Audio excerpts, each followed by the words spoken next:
Good evening, everyone, and welcome to the Nerd Rage Gaming Thursday Night Locals. My name is Dan Hugar. I am here with Brian DeVeza, and we got some cool Pokemon starting off the bat. Yes, and then Dan, whenever you get the chance, we just got to swap Tristan and Yes, Eli on the thing. yes, we do. But I'm doing great. You know, we're here for a good night of locals here.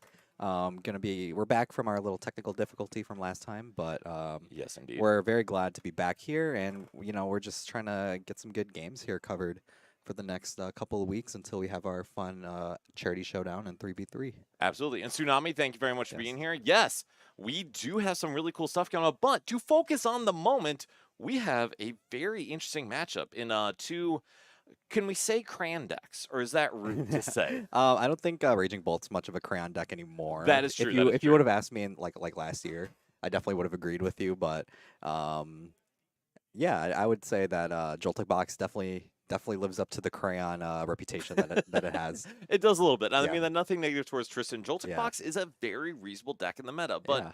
Brian, since I'm kind of driving the show over here, Yeah. it's just us two. Yeah. Why don't you do the play-by-play and you just ask me when you need me to chime in? Yeah, sounds good. So we're getting onto Eli's side here. Plays that Earthen Vessel. Probably looking to grab some energies here to start getting into the discard pile. Already used that Teal Dance ability to draw that extra card. So Eli's really just trying to get his board kind of going here, and trying to see if he can set up a way to get the Fan Rotom in play, and get his setup kind of going in the next turn here. Just because Tristan's game plan here is going to be to get that Joltik in the active with an energy, and then get a bunch of energy onto his support attackers, kind of like the Iron Hands, Pikachu EX, stuff kind of like that. So this Ultra Ball is going to come down here, and I'm assuming it's going to grab the Fan Rotom. And I mean, that's a great Pokemon to start with, because obviously, like you said, Bolt is not brain dead anymore, Yeah. especially because you have Noctowl involved, Exactly. which requires a ton of thought. You Yep. can also go in and get the Ditto, but one advantage that Tristan has is Tristan does not care about giving up a one-prizer in Joltik because he's never going to bench another one-prizer again. So for Eli, one of the big reasons why Bolt is so much stronger now is because you can use that Baby Bolt to take a one prize and still win the game that way with a one prize board. But against Tristan, Eli's going to have to gust in order to take the first prize and try to win this game. And that may be a little hard for him. Yeah, there's definitely some outs into getting those first two prizes for Eli, but usually, like what you said, was like that gust play is usually the most common one that we kind of see here. So I think a big thing for Eli is to see, I didn't get to really look at his deck search all that much, but being able to have the Slitherwing is very important in this matchup just because it gets through that Pikachu EX. Slitherwing is huge, and we'll see Pikachu once it comes down Tristan's side. But Tristan, oh, and there's the Pikachu, but that Pikachu having the ability to prevent it being one-shot by something means you have to use something like that burn to get around it. Yeah, so that Pokegear on Tristan's side, not grabbing anything like the Arvin here, which he definitely would have preferred here, but gonna see what else is kind of in the hand that we can work with here. Are we cooked by missing that Arvin? I think we might be, just because that Arvin usually is able to grab the Miraidon, which lets you kind of do your whole crazy turn here, but there's not really much else that I'm seeing here on Tristan's side besides that boss and that Crispin. And so, I mean, crispening to the Iron Leaves is not what you'd call ideal. Exactly, and I'm thinking we pretty much have to put down this Ursaluna in order to survive. Well, so there is a chance Eli misses, but that chance is really low. So I tend to agree. We kind of have to bench it. Yeah, just for insurance reasons, just to be able to. But playing this Crispin right away definitely doesn't feel like a great play. I think one of the more preferred things is maybe we could try to play the boss instead, try to stall up that 2 retreat cost Hoot Hoot. That could be a possibility. And I think that's actually huge because if Eli is going to attack with Raging Bolt, he has to manually attach in addition to Sada. Yeah. And we can't Sada, obviously, to a Noctowl, so it would put Tristan in a position where Eli could not easily take a knockout with Bolt. Yeah, so definitely not ideal here. We do see the 2 grass come down.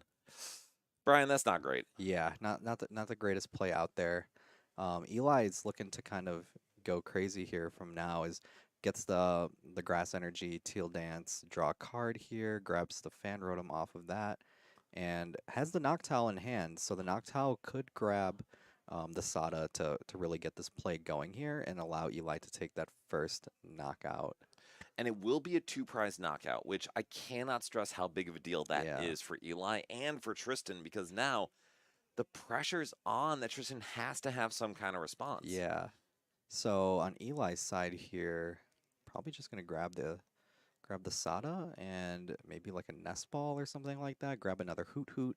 Try to get that kind of set up for the following turn. I think that makes sense because the big issue that Eli will run into is his board isn't very sustainable. 'Cause Yeah. he's going to clear it of energy and he's not going to have any search outs available. Exactly. And it was funny too because I was playing the mirror match with Christian Senior earlier, and I ran into that same position where I was playing Raging Bolt. I was, I was able to take the really early lead. I was pretty much up 2 prizes to 6, but since I didn't have that sustainable of a board, I get Iono'd, and then I get bricked into Right. not winning the game. But it's definitely one of those things where there's definitely a lot of merit into making sure that you have a sustainable board, having stuff like the Mew and the Fez, and that's one of the things that Eli was mentioning. And I mean, he's very good at playing this deck, so Yeah, it's definitely some good tips to have. absolutely. And I think it's a good lesson in general for how to kind of approach Pokemon right now because games are intentionally longer. Like Yeah, we have more complex setup boards that we're using. Being able to play for a 5, 7, 8, 9 turn game is really, really important, even with some of these super aggressive decks. yeah, absolutely would agree. Just because, like, I mean, if we look at stuff like Dragapult, you're going to be like taking very long time to set up your board until you're really attacking, and then just ending your game with like a multi-prize turn kind of thing. 100%. And so we Yeah, do see like clear energy from the board, take the yeah. knockout. Tristan is, Tristan's not looking. It's not looking too good for him right now. Might it be is forced not. to just counter catcher this Noctowl here, and then hope that. I mean, Eli does have the out. I think Tristan knows that he has the out also. So when is he out to retreat it and take the knockout? For Eli, Yeah, I because we mean, actually don't have the knockout if Tristan does gust up that Hoot oh, Hoot. that's true. Or knocked out, excuse me. Yeah. I mean, we had the attachment for turn. Unless he has Crispin, Crispin would probably. Oh, actually, no, Crispin wouldn't be enough. Yeah, Right. we would need to have like Turo or something like that, or not Which even. Yeah, we need like. It's gonna take a couple turns. Yeah. which buys Tristan a turn. Yeah. Now, it does not buy Tristan a ton of time, but it does buy him a turn. Yeah. And so this is actually a scenario where maybe I would have liked to see the Crispin to the Bear instead of Iron Leaves, but regardless, I don't think Eli minds just setting up his board. Yeah, I mean, he's fine with this. I mean, all those energies that got discarded over the last turn are already back. So, Eli's definitely in a good position here. 100%. Yeah. And so we see the pass over. Yep, We Joltik see finally. the Joltik. We finally see the Joltik, and we probably have to put that down also just to prevent the donk happening at this point. Well, does Tristan have a way to get into the Joltik? I don't think so. I mean, he'll get into the Joltik once the bear gets knocked out here. That's Well, really it. That is Yeah. a true statement. Yeah. Probably not what he's hoping to Nah, hear. it definitely isn't. Definitely isn't. All right, so then is there anything Tristan can do here? I think he just attached to the Joltik and pass it back over. That might be all we can do. I would tend to agree. Yeah. Yeah. And that's what we're going to see. Yeah, pass it over. Okay, let's see it on Eli's side. We got another Sada coming in. Which I don't mind that at all. Yeah. Keep drawing, keep establishing the board, and then also you can leave the energy in play if Tristan does something like put down another 2 prizer to accelerate to with Joltik. Yeah, definitely. And I know Eli's able to really comfortably play all these Sadas and just like go about this turn because for Joltik Box, they don't really play a very high Iono count or very high disruption count. Right. So he knows that, and he's able to kind of take advantage of that by just continuing to draw cards. And we are going to draw a couple more cards with these 2 prizes here Yeah. because this bear is going down. Yeah, Bellowing Thunder for energy is going to take the knockout here, and now it's just going to be the lone Joltik here. So pretty much in top deck mode now here, and it looks like it's all said and Ugh. done here for Tristan. I just have to pass it back over, and I don't really think anything else that could really do anything here. Even the boss, I mean, Eli does have energy in hand. He's got Night Stretcher in hand. He can find many outs to get this Noctowl out of play. So it's just waiting for the final part of the turn here. It is. And Tristan kind of knows it that Yeah, there's not a lot he can do. yeah. Just a tough. It's a tough matchup overall. Joltik Box generally not favored into Raging Bolt, also with the start that Tristan had to, so it's kind of a little unfortunate for him. It is So wild to me yeah, that a single miss Pokegear absolutely yeah, changes the game. absolutely does. So definitely have another game here, don't we, Dan?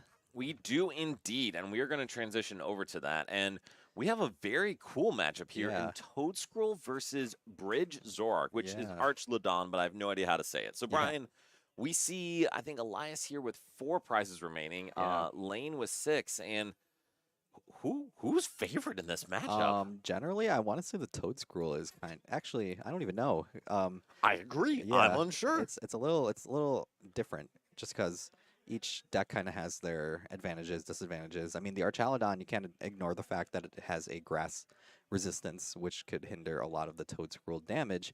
But at the same time, the Toadscruel has a really high damage ceiling and also is able to take easy knockouts into those Zoroarks on the bench as well. So, kind of a a tough thing here. And oh, Alex, thank you for letting us know about the stream name. We'll be Yes. changing that. Thank you Yep. very much. I We hit are yeah, done, not change yeah. or update. There you Oh, go. there we go. Updated allegedly.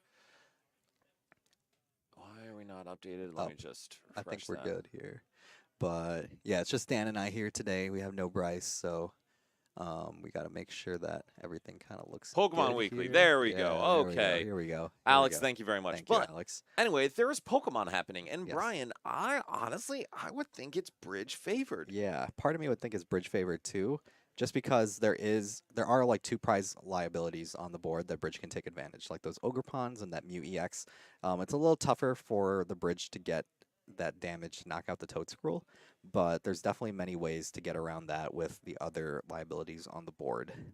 And the other big thing is that Bridge resists grass, which Yeah, doesn't seem like a huge deal, but having 330 HP actually matters here because Toadscruel hits pretty close to that. yeah, it definitely does. And I mean, so that's a big number to hit, but with all the Pokemon you can kind of put down here, and I mean, Elias is putting all these energies into play too, so it's going to make that, what's that attack called again? Colony Rush? Yes, Colony Rush. Colony Rush damage just go up even more.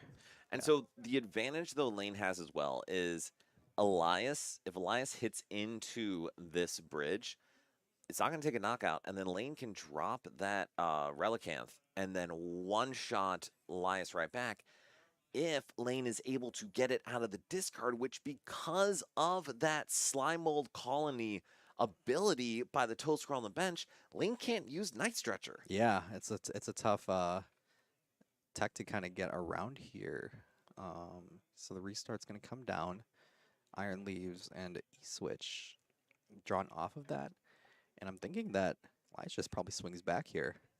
Puerto Rican, I agree. I think Yeah. Bridge theoretically just goes 2-2-2 if Yeah. possible.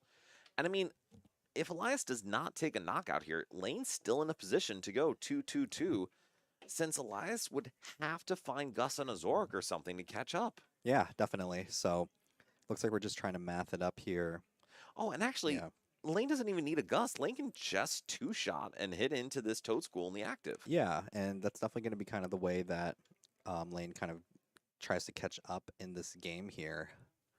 So gonna trade first, draw 2. And we Ooh. do have the Turo in hand, Yeah, which is huge. that's what I'm thinking here is that you probably Turo and then re-evolve into Archaludon here. And so I would agree Yeah. if we have energy in deck, Yeah. because we can't Night Stretcher for the energy. So Lane has to be very, very careful about how she prioritizes energy usage. Definitely. So, yeah, I think that would be okay here as long as we know that we have the energy in the deck. And then we still have one trade available as well, which is also a really good resource here. Oh, did we shuffle yet? There we go. There we go. And so we did we grab 2 Yes, metal? we did Okay, grab 2 metal. excellent. Yes. So that's a big deal for Lane because it means now she can attack twice without Yes. having to go into the discard and get some guys out of there. Yeah, definitely. And this helps too, just because now that Toadscruel again is going to have to try to two-shot the Archaludon EX. Yes, which is a huge, huge deal. So now we see Lane draw one more time with Zark. We did discard a Metal Energy, which Yeah. makes me think she's real confident that she's got more Yeah. available. Yeah, we see the bridge go into hand. We see it come There we down. go. Those energies coming back into play here. I mean, for as scary as Elias's board is, Lane seems like she's in a really good position. Yeah, absolutely. And I mean, it definitely helps when you have trade. Trade's like a super, super good ability, So being able good. to kind of draw you out of a lot of jams that you can find yourself in the game. So, Brian, I have a question for you. Why Yes. bench the second Duraludon? Why do you care at this point? I think just to have another attacker. I mean, definitely, you can definitely kind of just loop between two of them, but I don't see a reason to not play the other one. I don't know. I would like to hear your thoughts on that, Dan. So the issue is if it gets stuck. Yeah. Like if it gets stuck That's fair, active, yeah. then Elias could do something crazy like deck lane out or something like that. But the other issue is like Elias is not one-shotting a bridge, from Mhm. what I can tell, because it's, I believe, 80 plus 40 for each. That would be 8 times 4 through 2. Well, okay, Yeah. technically Yeah. it could get one shot. Yeah. So never mind. I rescind my comment. And yes, Puerto Rican, thank you very much for being here, man. Yeah. So, all right. So now we're on Elias's turn. Brian, like, what is Elias doing? Like, are we reaching for the bridge? Are we trying to knock out a Zorak? Like, what's the move? I would like to reach for the Zoroark. And so why is that? Just because it's so much easier to knock out than the bridge. And, you know, it's going to take a bit for the Toadscruel to knock out the bridge, but at least it's a much cleaner knockout to take out the Zoroark. All right. Someone Yeah, hit the light yeah. switch. That's fine. It's fine. And so I would agree because I think it's going to be a lot of work. Oh, and we Ooh. actually see a Budu. Ooh, itchy pollen. What do you think about that strategy? Ooh. It feels kind of desperate. I would tend to Yeah. agree. And, I mean, it kind of opens up a lot of opportunity for Lane here, because now Lane could just start trading and see if they can dig for the boss here. I would agree. If Yeah. there's an out to Gust that Lane can hit Yeah. from the deck with a couple trades, she's going to be in Yeah. an immensely good position. Immensely, yeah. So, counter catcher, Arvin, probably Neither. trade again. Yeah, neither of those really help. Yeah. All right, let's see. Choosing to trade the Yeah. Arvin. Maybe. Thinking about it. Okay, yeah. I mean, Brian, we just want to see Gust, right? Yeah, that's all you really need to see here. So, definitely have a lot of opportunity for it. Another Archaludon definitely can't hurt as well. Yes, I think that's really good to see, honestly. Yeah, absolutely. So, super good to just put that back into play as well. And I actually like now the idea of having that third Duraludon in play, because now, I mean, if a Budu play kind of happens again in the future or anything like that, Hammerin could be a good way to trade And that's very prizes. true. Yeah. We could just go into the baby Duraludon and Yeah. take another prize. And yeah, this kind of reduces Elias's ability to item lock. Yeah. Now, credit to Patina, Lane Nation's coming out to support. Yeah. I love the Yes. enthusiasm. Yes. And Alex, I agree. I don't know if I like that evolution, but I also don't know how catastrophic it's going to be. Yeah. So the one advantage too that Elias has here is by Lane taking a single prize knockout, Lane still has to attack twice more. Exactly. Yeah, so that's a big deal here, just because now Elias, if is able to kind of draw into Gust again, is going to be able to win the game off of that. 100%. And so now it's up to the Lane to both disrupt and figure out how to close out this game. Yeah, and there's honestly a good way too, because we have counter catcher Iono. It's definitely a good way to kind of disrupt this game plan here, just because you can take one of those Ogre Pawns out, or even the Mew, which I kind of like a lot better. I think Mew is exactly the right card to take out here. Yeah, and then you play the Iono. Um, Do we play the Iono? we're Pokegearing. Oh, Pokegearing first. Okay. So there is another line here that Lane could do. Is she could Turo up the Zoroark. Oh, I like that idea too. I love that play. That's a good play too, just because now gonna have to rely on a two-shot here. But what I would like to see, Brian, is I would like to see her bench the Zora. Yes, I was about to say the same exact thing too, just because you need to have some sort of insurance for an Iono play as well. And the Zoroark coming down can also be a potential Zoroark coming back into play in the future for future draw, just because, Lane will go down to one prize here and then be able to have a way to potentially draw cards again after. And so Lane choosing a Palpat into Turo. Yeah, I don't. Oh, and Lane does bench the Zor. It's like she's listening to us. exactly. Hopefully not. We're talking Hopefully. We quietly. are being a little bit more quiet than usual. We are very intentionally. Yes. But regardless, this seems like a great turn for Lane. Yeah, absolutely agree. So another putting down a couple more Zoras as well, just to have that kind of draw insurance that we were talking about earlier. And I also love that because there isn't a great way for Elias to take a knockout unless Elias can go countercatcher Briar. But I don't know if he even plays Briar. Yeah, I don't think so. I don't think the Ray Chen. I think everyone's kind of on the Ray Chen list for the Toadscruel, and I don't think anyone's really playing that version. Which, why would you be on any other list Yeah, for Toadscruel? exactly, Ray Chen absolutely. is just Ray dominated. Ray Chen's the GOAT. Seriously. So she did, I believe, play in only 2 events this whole year and Yep. got her invite off of those 2 events. Which is actually insane. incredible. Amazing storyline for this season. And we do see the knockout by Lane going Yeah. down to 1 prize remaining. So now, can Elias answer? Yeah, it's gonna be kind of tough. I want to see what Elias is thinking here. I don't think he's thinking yeah, positive things looking yeah. at that expression. Not too much there. Ogerpont's coming down. Yeah. And so don't now, know. this is a position where I think that baby bridge could be problematic if Elias had tried to stall. Yeah.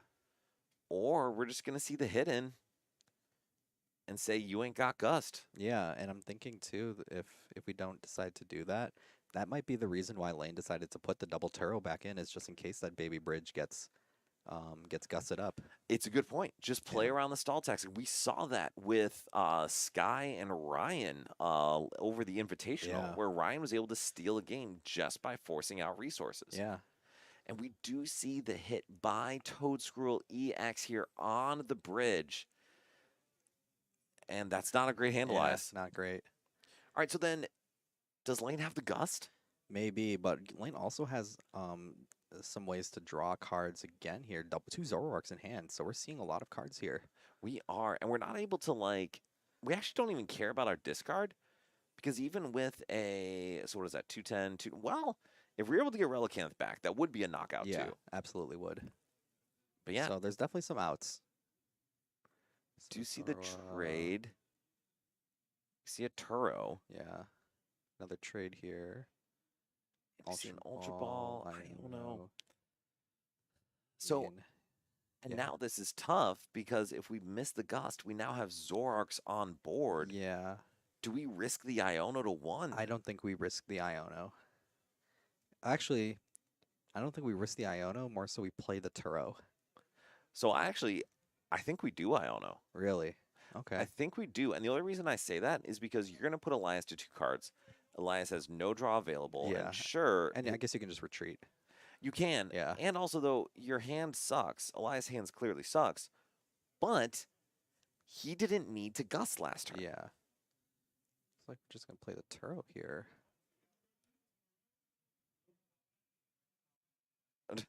Sorry. Elias is Yeah. saying, you play how many Turo? Yeah. The answer is a lot. A Yes. lot of Turo.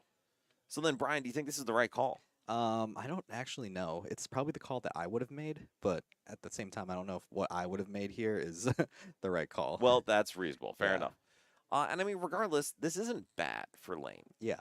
The only thing I would have liked to see is I really would have liked to see her play those Ultra Balls, thin out her hand a little bit Yeah. more, since you don't really need them. Yeah. And then we just see the hit in. Okay. Well, it's kind of in top deck mode here.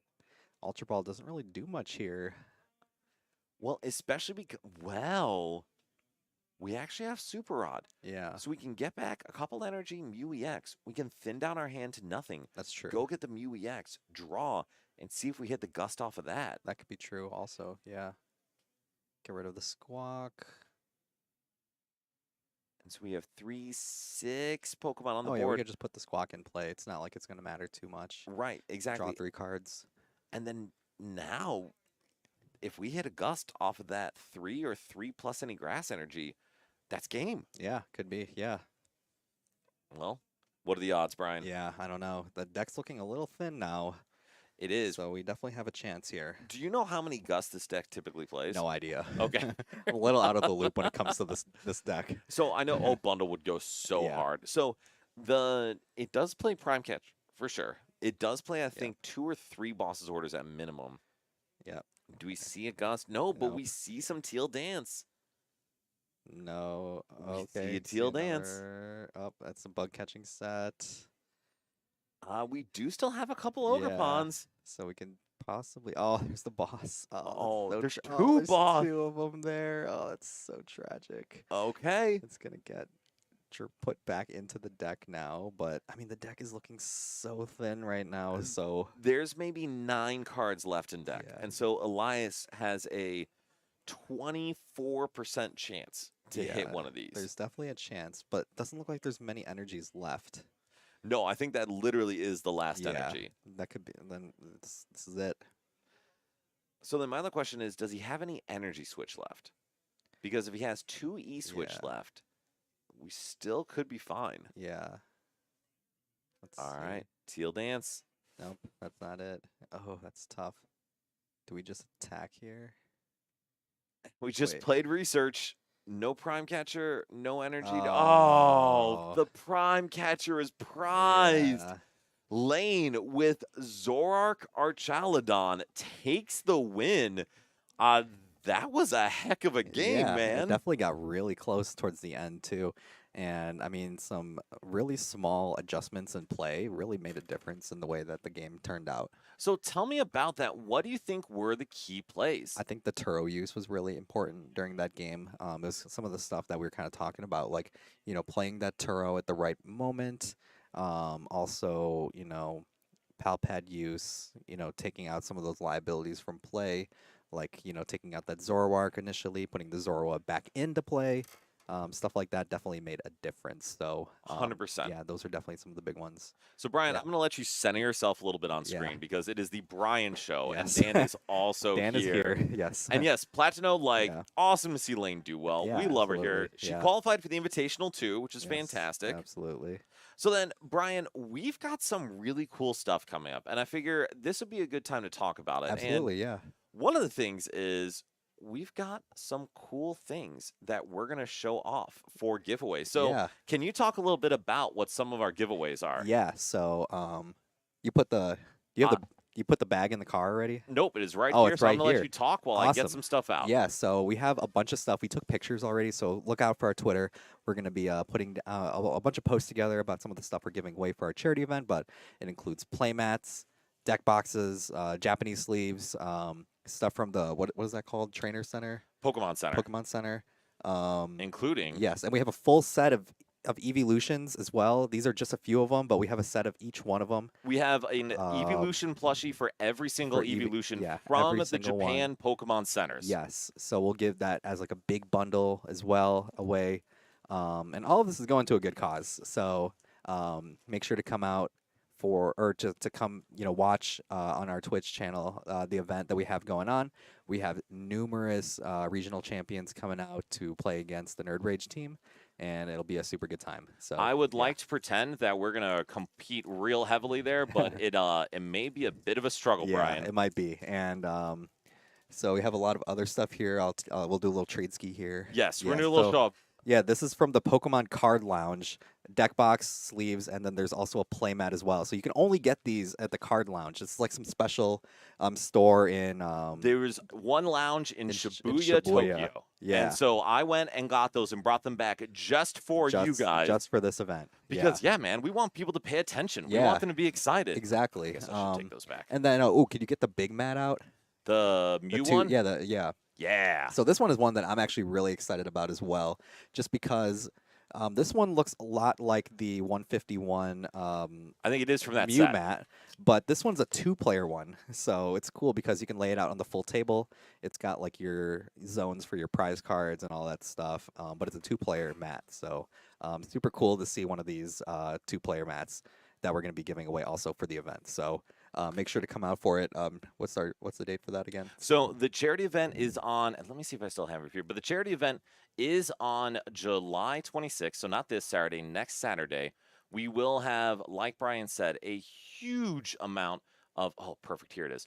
We're going to have a heck of a lot of excellent, excellent players there. We Yeah. have Henry Chow MVP playing of the season. MVP of the season, Yeah. playing Gardevoir to Yeah. shock no one. Andrew Hedrick absolutely dominated. Isaiah Bradner and I are going to be playing around, so that'll be fun. Yeah. Caleb Rogerson, Michael Davidson, local legend, Justin Templar, who's won way too many events this year, and the people may have possibly heard of Michael Pramawat. Yeah. He's a pretty good player. He's a pretty good player. He's won, I think, 4 regionals in his Something like career. that, It's yeah. been, he is a wildly good player. Yeah, and then also Rahul Reddy is going to be coming out to help cast the event as well. Yes. Just because I'm actually working the night before, so I'm going to need a couple hours of sleep before coming out to help out for the event. Yes. But Dan and Rahul will be holding it down for a majority of the day, and then I'll come by to help out for a little bit as well.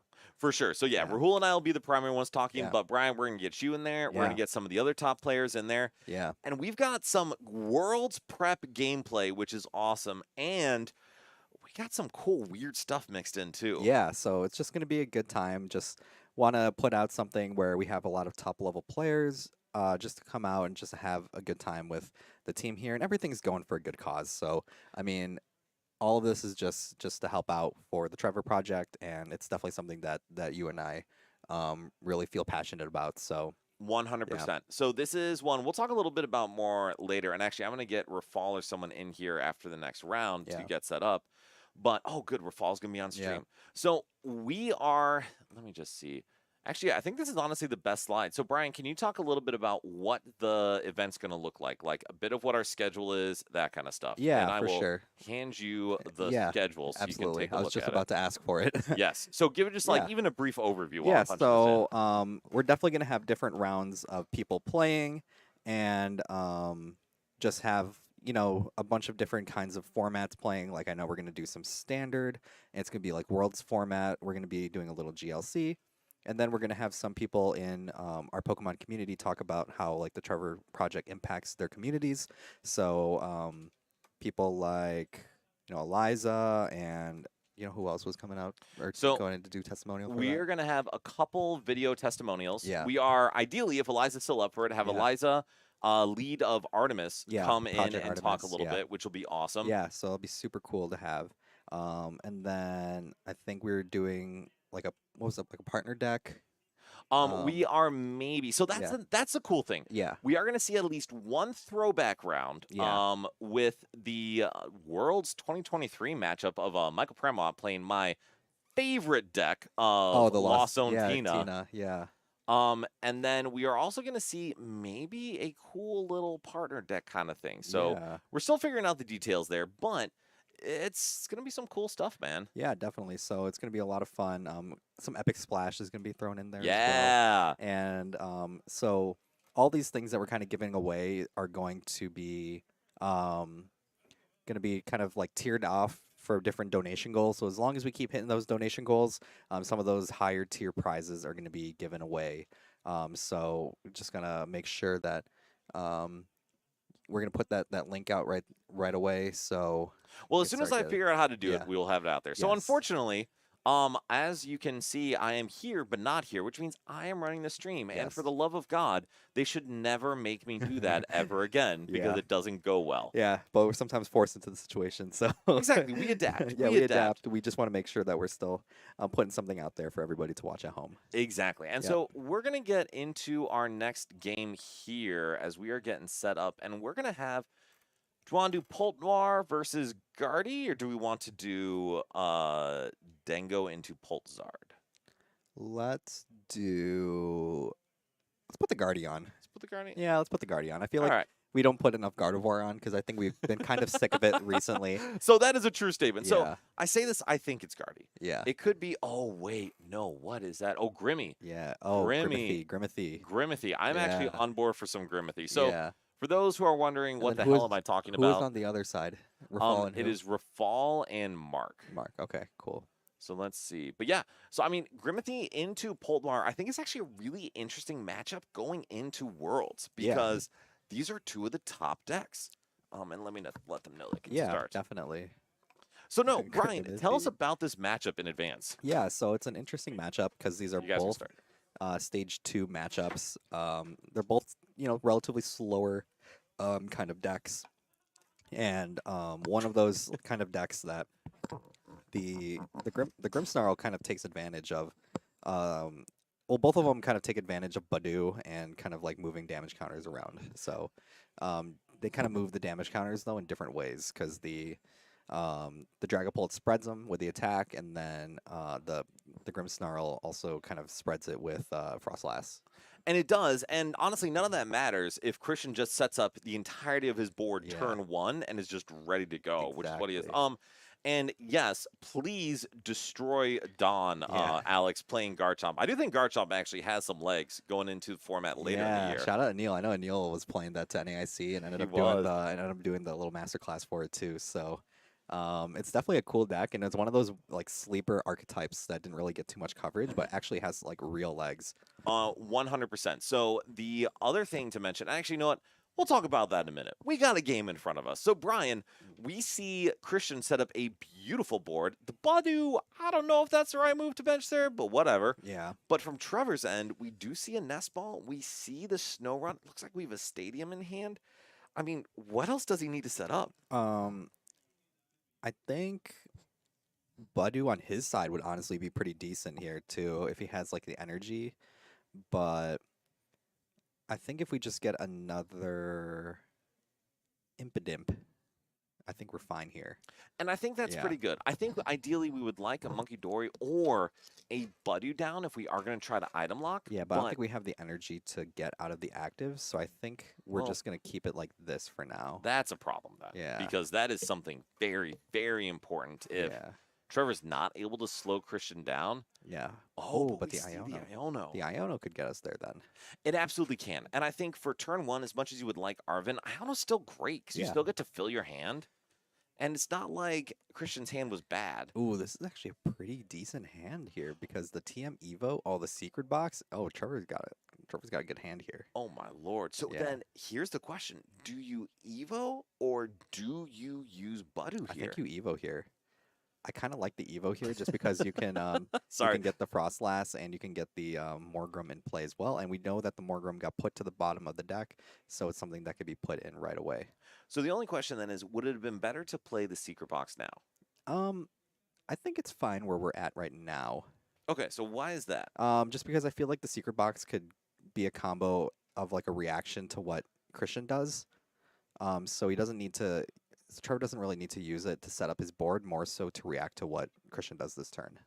And that makes a lot of sense. Like, gauge how Christian's setup is and then make a move based on that. And Yeah. speaking of, that Jock is actually really, really good for Christian this turn. Yeah, definitely. So getting the double Cloak here is super good, and it could also hurt him in a little bit too, just because the Dracloaks are going to start getting pinged with the Frostlass damage as these turns go on.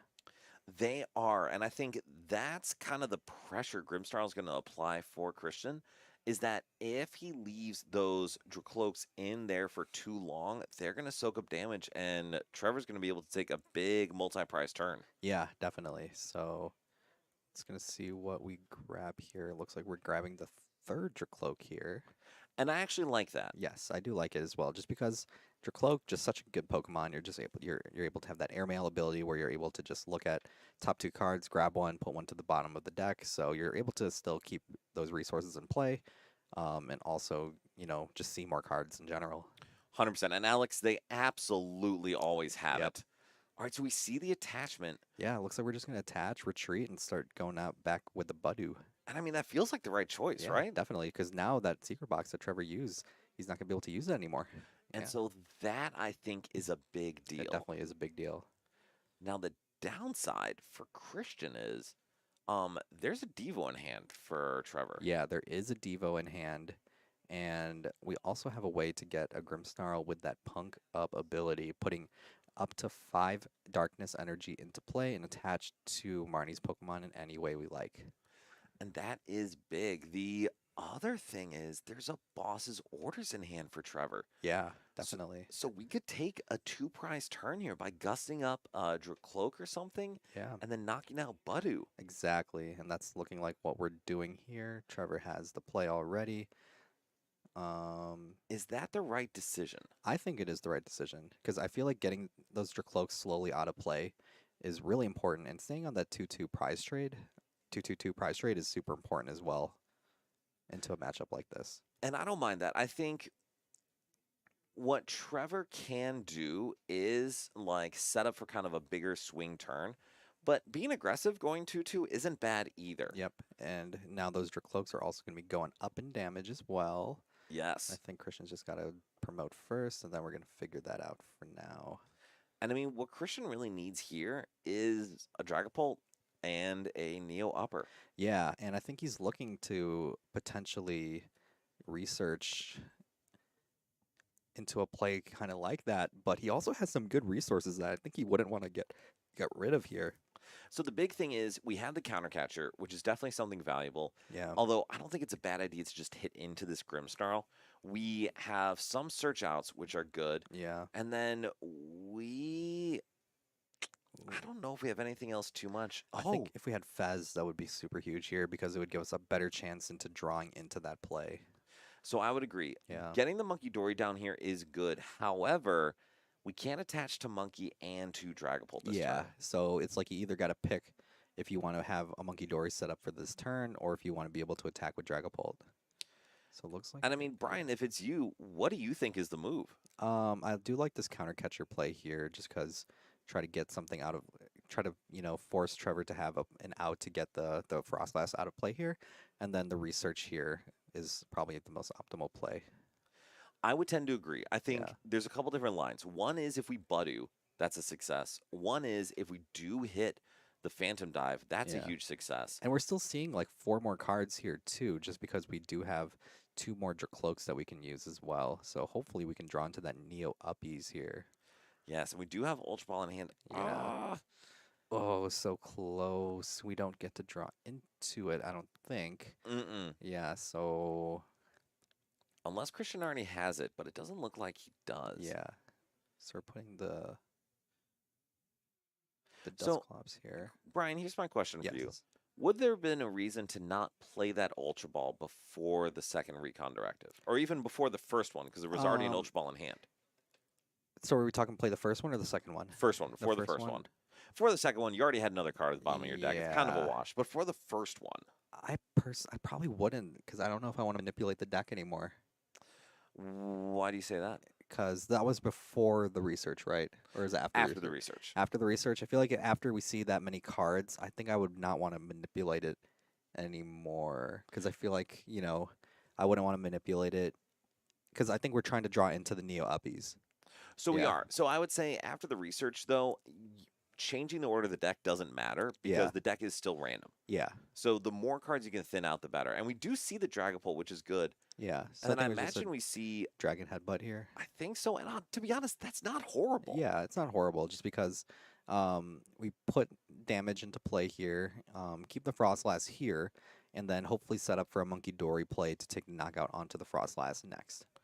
And so that's a nice thing for Christian is unless Trevor has, for instance, a secret box in hand, we're going to need to find a tool to retreat and an energy and a monkey. And oh my goodness, we top decked the monkey.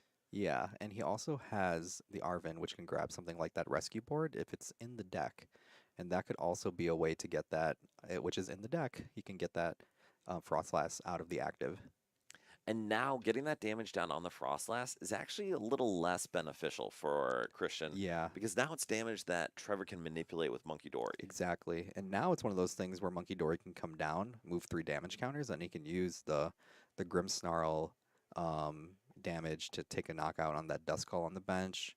Or we can put it onto the Dracloak and take a knockout on the Dracloak on the bench as well. So there's a lot of options that we can kind of go about here. Well, so that I think is the biggest risk for Christian is that if Trevor does knock out that Dracloak on the bench, that active Dragapult is going to have 200 damage on it. Yeah. And that means that Christian is one hit with a Grimmsnarl away from getting his only Dragapult knocked out. Exactly, and it takes a lot of work to get those Dragapults into play now, just because we're not really playing Rare Candy and Dragapult right now. So the only out and hold, there's a whole lot here. So Brian, I guess before I go crazy, what is like Trevor doing on this turn? What is the perfect turn for Trevor? Yeah, so Trevor's kind of working towards it right now. I mean, he's got a way to get the Frostlass out of the active. He's got a way to put Monkey Dory into play. He's got the energy as well. Um, and he's also set up a Morgrim, which is also important too, just because he's going to get a secondary attacker ready to go here as well. So he's kind of working towards that as well. So I think next we're going to see that Monkey Dory come into play. Oh, tie. Missing 1 damage on Monkey for Frostlass. Yep. Ah, good Yeah. call. Wait, the Frostlass doesn't take damage from itself though, from the ability, right? No, on the Monkey Dory on Christian's bench. Oh yeah, yeah. I can go yell Yeah. at them for that. We'll wait till after this turn Yeah. because I don't think it changes much. Thanks, but Ty. yeah, Ty, good Yeah. catch, man. Thank you. Let me see here. So we do see the nest ball. We get the Iron Bundle. And Brian, Iron Bundle's not typically in Grimmsnarl. Do you think it's a good inclusion here? I think it could be, just because sometimes you're gonna want to find a way to get those 2 prize knockouts like we had earlier. You know, Iron Bundle kind of helps with that. So we put the 3 damage onto. Ooh, looks like, are we actually going for the Dust Cloak play? I kind of prefer the Dracloak here. I greatly prefer the Dracloak here Yeah. because I think that is now. Granted, there is a line for Christian to wipe Trevor's board with Dusclops, Yeah. Dust Noir, but I don't know how likely that line is. Oh, Yeah. and we do see the knockout on the Dracloak, so now the pressure's on for Christian. Oh, and it looks like they're catching it Yep. anyway. Perfect. Cool. All right, so Brian, can Christian clear the board? It's gonna be tough. Because I think so. We see the Dusk Noir come in here. We're gonna need a lot of pieces here. This research is gonna have to go crazy. Honestly, actually, all we need is a Night Stretcher, Fire Energy, and that's it. Yeah. Because we have the Dust Noir on board. We have the Psychic already attached. Oh, we have the Fire Energy. All right, so now we just need a way to get a Dusclops back. And we have someone trying to break in here, but they're Yeah. allowed to. So, lower fall. So all we need is, and we have the Yep, fire. we have the fire. We are so We are close so to close. sweeping the board. Yeah. Regardless of how this game goes, Brian, I think this is a good one for a winner's interview because this is a Absolutely. very interesting matchup. Yeah, definitely. We do see the 130 come down on the active Grimmsnarl. Okay. Trevor goes to 2 prizes remaining. We got the Dusclops, the Night Stretcher. We have the Dusclops for the benched little boy there. And so now Trevor goes down to 1 prize remaining. Yep. But Christian is going to be able to sweep 3 prizes, knock out both of the Grimmsnarl pieces, and holy, is he going to be in a good position. Yeah, so that's the power of the Dust Noir, just because it's able to take so many knockouts at the same time. And Monkey Dory also really helps to manipulate a lot of that damage as well. So Christian takes 3 prizes, but to be honest, that is way less of a big deal compared to the fact that Trevor's all out of attackers. Yeah, and I mean, he went through all this effort trying to get this other attacker going here, and it looks like now all we have here is the Monkey Dory to work with. Rafal, can you tell Oh, Christian to Devo. put... Oh, The and we Devo. see the The Devo Devo. for the knockout. Oh, man. And Trevor takes a game. So, yes, Rafal, can you grab Trevor? Because we're going to have him Yeah. in to talk to Brian for an interview here. Oh, boy. So, I mean, Brian, that was a huge swing by Trevor. Yeah. And that Devo, I think, is such an essential piece into the Charizard match for sure, but know. also Dragapult. Yeah, I know. It's a crazy end to that game. That absolutely was. Yeah. So then, Brian, what do you have for Trevor here? Because I'm curious what you want to ask about with Yeah. that kind of wild game. Yeah, so just want to kind of. Oh, we'll kind of go through it. He's in here now. Oh, that's fair. That's fair. He's What's up, getting in buddy? here. All right. Hello. All right. Hello, Trevor. So, All right. Trevor, I'm going to give you my headset here and let you all chat. Oh. Is that right? There we go. There we go. All right. There we go. This is a room here. I know. What's up, buddy? Hello, hello. What's up? All right. So, Grimothy, you were able to get them for today. Yes, someone let me borrow them, or shout out Elias. Yeah. Appreciate that. Shout out. Yeah. Yeah, you do ties in the chat too. So, want to ask you. So, were you ever afraid at all during that game? Because you saw the big play where you took out all of your attackers. I had the Evo in hand, I was like, okay, if he ever goes for double Dusk or Yeah. double Bomb, I'm like, I have one. I just Yeah. Evo for game, Yeah. and he did do that. Yeah. He did. I knew he wouldn't be able to wipe both my Morgrims or Yeah. both my attackers without using both his bombs. So I was like, okay, this is fine. Yeah. I did mess up. I benched the bundle, and I thought I was like, oh, let me just like Monkey Dory 3 to the Duskull and like bundle something else. But he would just push up the Duskull. Yeah. So I was just like, let me just I'm like, this is so much better just to like monkey to the Dracloak and then just like kill that while putting damage onto the Pult itself. So I was like, okay, yeah, that one, like, this is pretty good. Yeah, there we go. Cool, cool, But cool. yeah. Yeah. Okay, so the charity link is about to go live. Oh yeah. Wait, so do they This is access very- that through this channel then? Is it going to show up? It'll be on Twitch. Finish your review and then I can. All right, cool. So Probably yeah, be a good Rob, idea to put it like on Twitter and stuff. yeah, too. Rob But will, yeah. will explain it to us after we're done with this. But how do you feel about Grimmsnarl in the current format? Is it something you think you'll put down Gardevoir for in the future? I might be like I might consider it. I might just be like roll the dice and figure out which one I want to play that day of. Yeah, That was only my second game ever of Grimmothy. yeah, But it felt good. It felt Yeah. good. But I'm like I talked about this with Fall before, but like obviously I'm a big Guardy guy. yeah, So I'm used to like having damage on my board and then manipulating it without the monkeys. yeah, So having the placements of the monkeys, or I'm just very well. I guess I'm very used to all that stuff because I've played Gardevoir for so long. yeah, So yeah, it's been good. Might be worth considering once Guardy rotates. For me at least. yeah, Just because I'm not a Gardevoir main, I'm a Monkey Dory main. yeah, So it's just like, so it's just like whatever lets me play Monkey Dories a lot, and that feels pretty good. yeah, definitely. So definitely a super strong deck going into the Worlds format.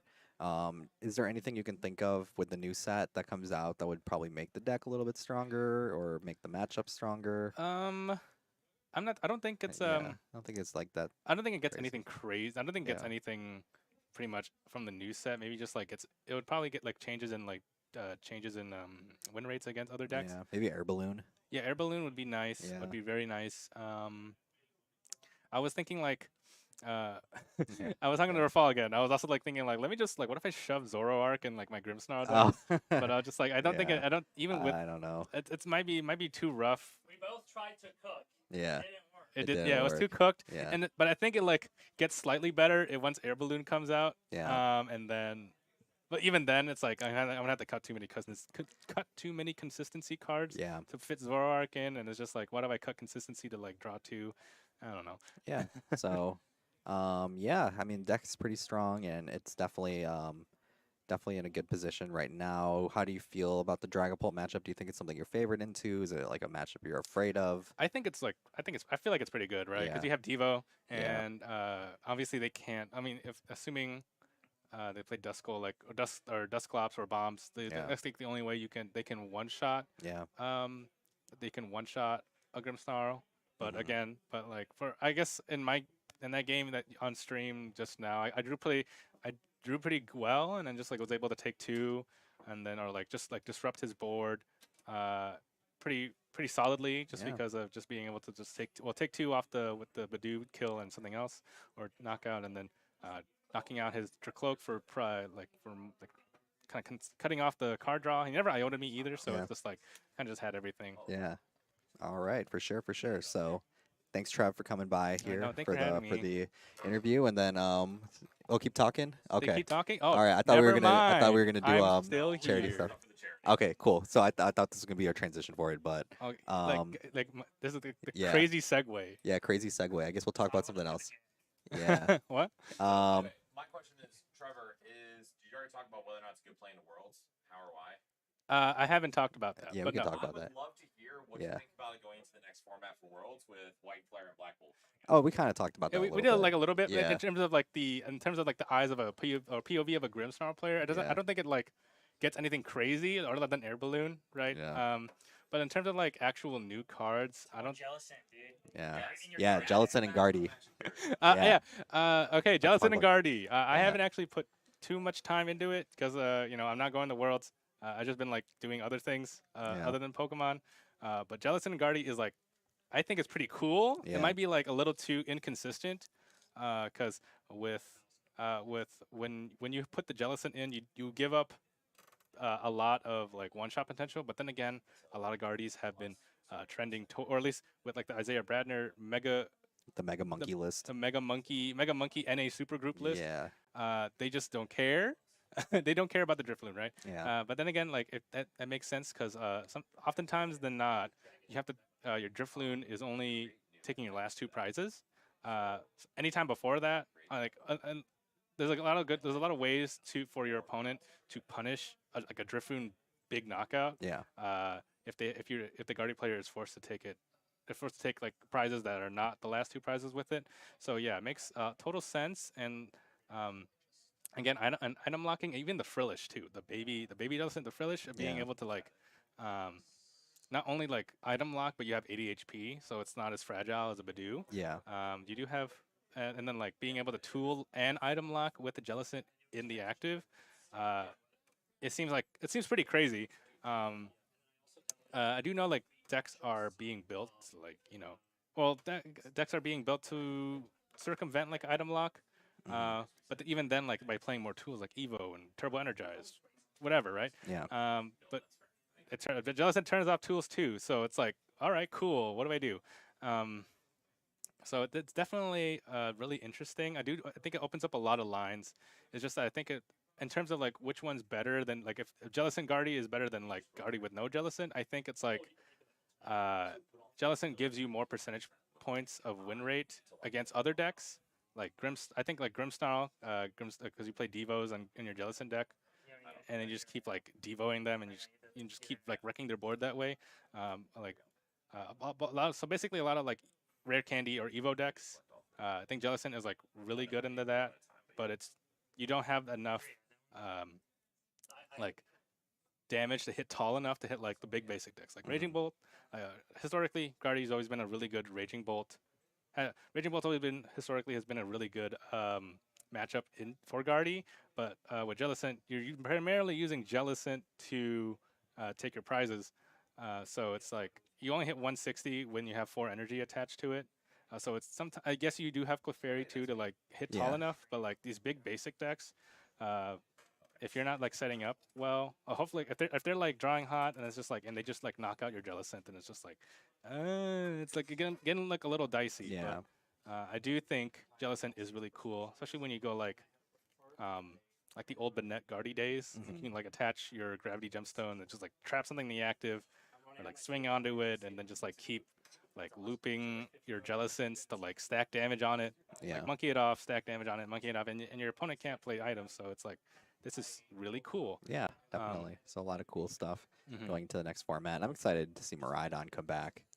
Yeah, Miraidon. Yeah. Yeah, Miraidon is like really cool. I'm surprised. I follow the Pokéga book Yeah. on Twitter, Yeah. and surprisingly there hasn't been like too much Miraidon, but maybe Yeah. for whatever reason people just aren't cooking with it. Yeah, which is weird. I feel like it's one of those decks that will kind of really like seeing like the Dynamotor come back and stuff yeah, like that. Dynamo is So, great. yeah, so I feel like it would be pretty good going into the new format just because stuff like Dragapult, Gardevoir, you kind of like that, seeing that as like with Iron Hands. So Speaking of Yeah. like other things that happens in the new set, like the Rainbow Energy, I forgot what it's. oh, the Prism Energy. Prism Energy. Yeah, I honestly think like Ho-Oh Box is like really really good. yeah. Because being able to just because you like Oh yeah, because you can use Iron Hands in that deck too. you can use Iron Hands, you can use Water Pond. Water Pond. Yeah.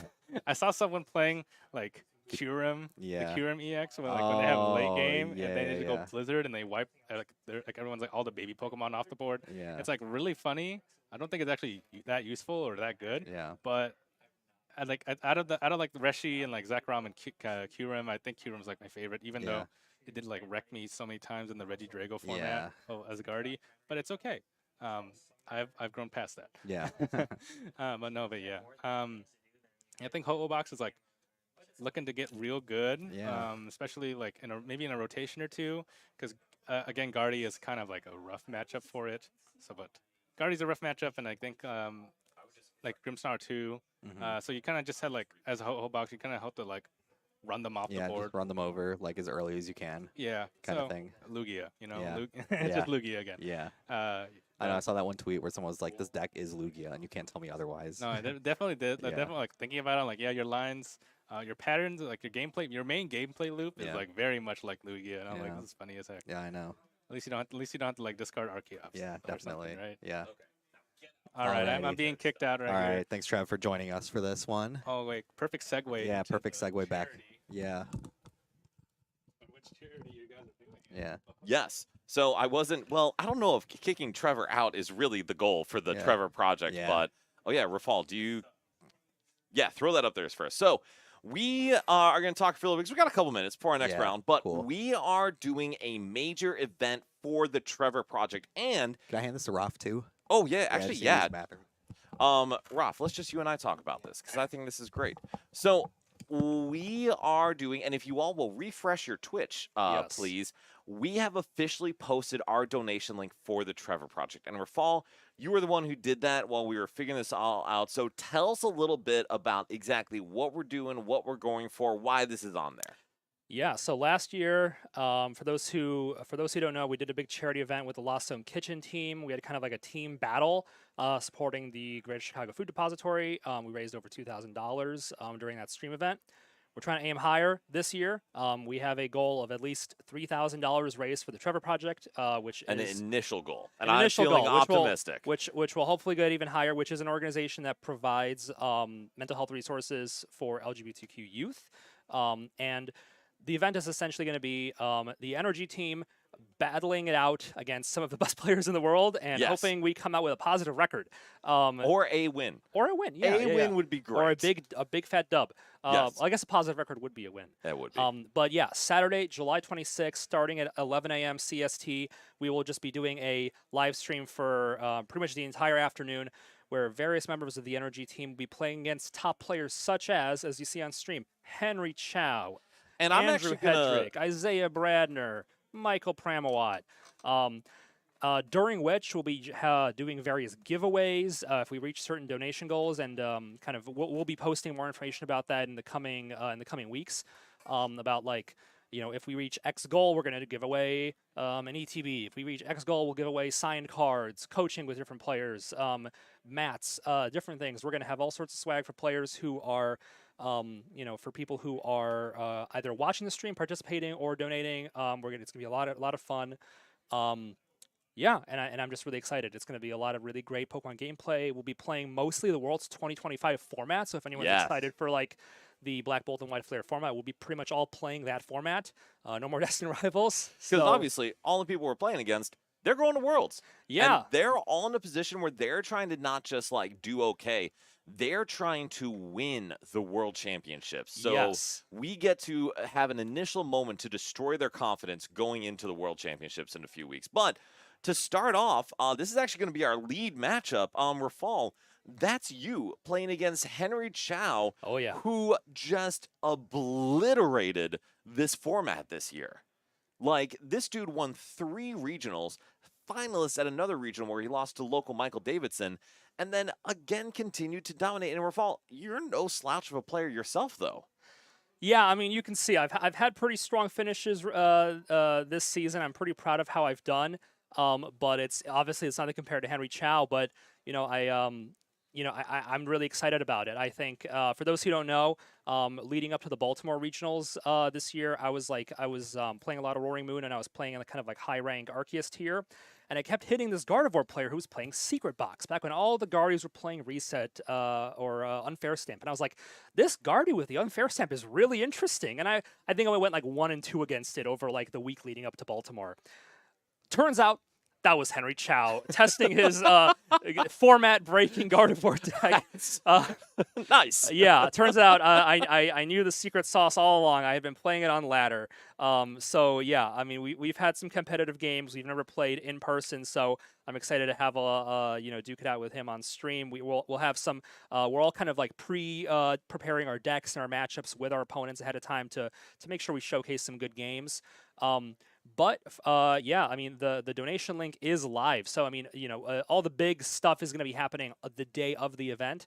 But every dollar donated leading up to that day goes directly to the Trevor Project. We are not taking a single penny of it. Right. It's through our Twitch channel. So if anyone's watching on YouTube and is interested in donating and just supporting this organization and supporting us, kind of us just kind of hosting this big event and helping us support a lot of people. Feel free to go into our Twitch. The donation link should be live, and we'll be kind of posting it on our social media in the following weeks. But we're just really excited for it. I'm hyped. And I will say for you guys, like obviously we're doing this on the Twitch channel, on the YouTube channel. I care not, don't tell anyone I said this. I care not if we have 0 people watching the whole day if we get a few $1,000s to the Trevor Project. Like the whole point of this is to raise some money for a good cause. So I say this because I would love anyone who's watching, share with friends, share with the family, share with people who do not care whatsoever about Pokemon because to be honest, we're just trying to do a good thing for a good organization and using Pokemon to do it because that's kind of the lever we have to pull here because we play Pokemon. So, kind of like Rafal said, Trevor Project, incredible resource, suicide prevention, crisis intervention for LGBTQ youth. We love it. It's a great org. We're going to have a lot of good stuff. So, yeah, I mean, we'll talk through today, through the rest of the rounds, a couple more matchups that are some interesting ones. And we'll also talk a little bit about what the actual decks are we are going to play. So, Rafal, thank you very much, man, for helping us get this set up and chiming in here. It's good to have you. And like we said, you're going to be leading off against Henry Chow, who by far had the best season this year. Yeah, I mean it's intimidating, but at the end of the day, it's going to be a lot of fun. The matchup we've chosen is Grimmsnarl versus Gardevoir Jellicent. The Jellicent kind of adds another wrinkle. I'm already reaching out to people and saying, how do I beat this deck? Because I'm not about to just roll over and lose to Guardy. So I'm going to do my best to beat Henry Chow. But yeah, I've been told that the Jellicent makes it a lot tougher for Grimmsnarl. If Jellicent Devos you can't rare candy. You can get knocked out with a Devo. Things like that. It just makes the matchup a little bit funkier. And I'm excited to showcase it and kind of highlight some of these decks going into Worlds. Absolutely. So, Rafal, I'll let you get out of here and go see if we're getting our next round set up. And then, Brian, you and I can talk a little more because we do have some very cool decks and cool stuff coming up for the charity event. But in case you didn't know, Brian, we also have the World Championships coming up. Yeah, that's soon. like a kind of important event. It's a little bit of a Yeah, big one. A So little bit.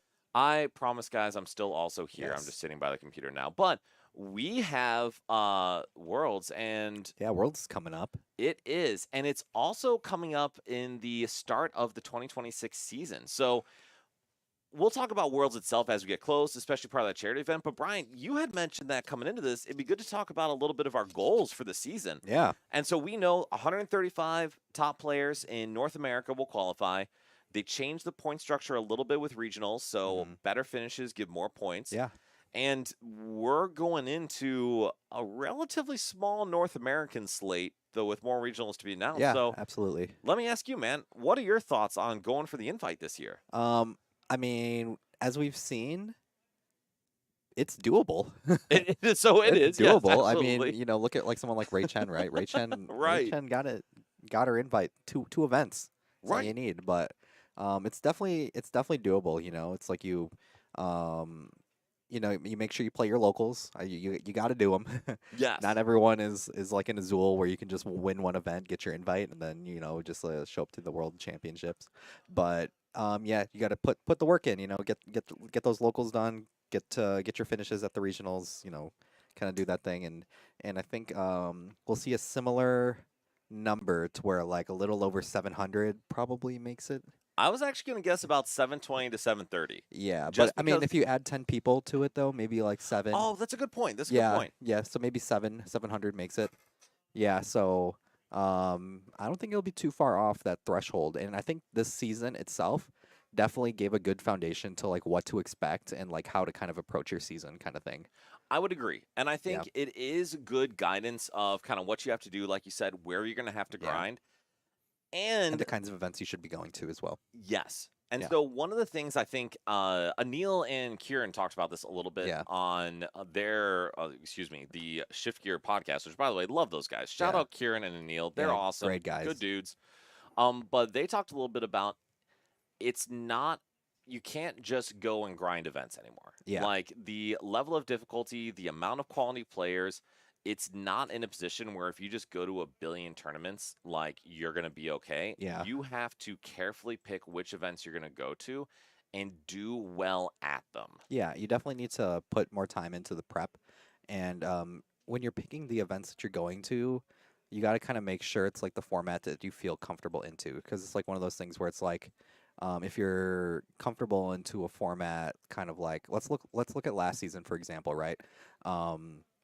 Baltimore, Louisville, and what came after that? LAIC or something like It that. was Baltimore, Louisville, Toronto was Toronto. late, and then LAIC was in the middle. Yeah, so like that kind of like format. Like if you were playing like a lot of Gardevoir, Reggie Drago, Lugia, and you were good at those decks, that's probably like one of those formats that you'd want to like pick to do well in. Yeah. And you kind of like try to put all of your beans kind of like into doing well in those events, prepping for those events, and then that could be like the bulk of your points, right? Or if you kind of were more comfortable into playing stuff like Dragapult, Miraidon, then you would have picked maybe all the events from like EUIC on kind of thing until like rotation. And then you could kind of like go from there as like, or if you're like a big Dragapult person, then everything from like, I think it was like Monterey on, you could probably have picked. So it's like about like, you know, reading the meta, reading what you kind of know for your format, what decks Yeah. you're comfortable into, and then kind of putting a lot of prep into those events and kind of seeing what you can do from there. And I think for me, so I guess let me ask directly, Brian. Yeah. Are you going to try for your invite?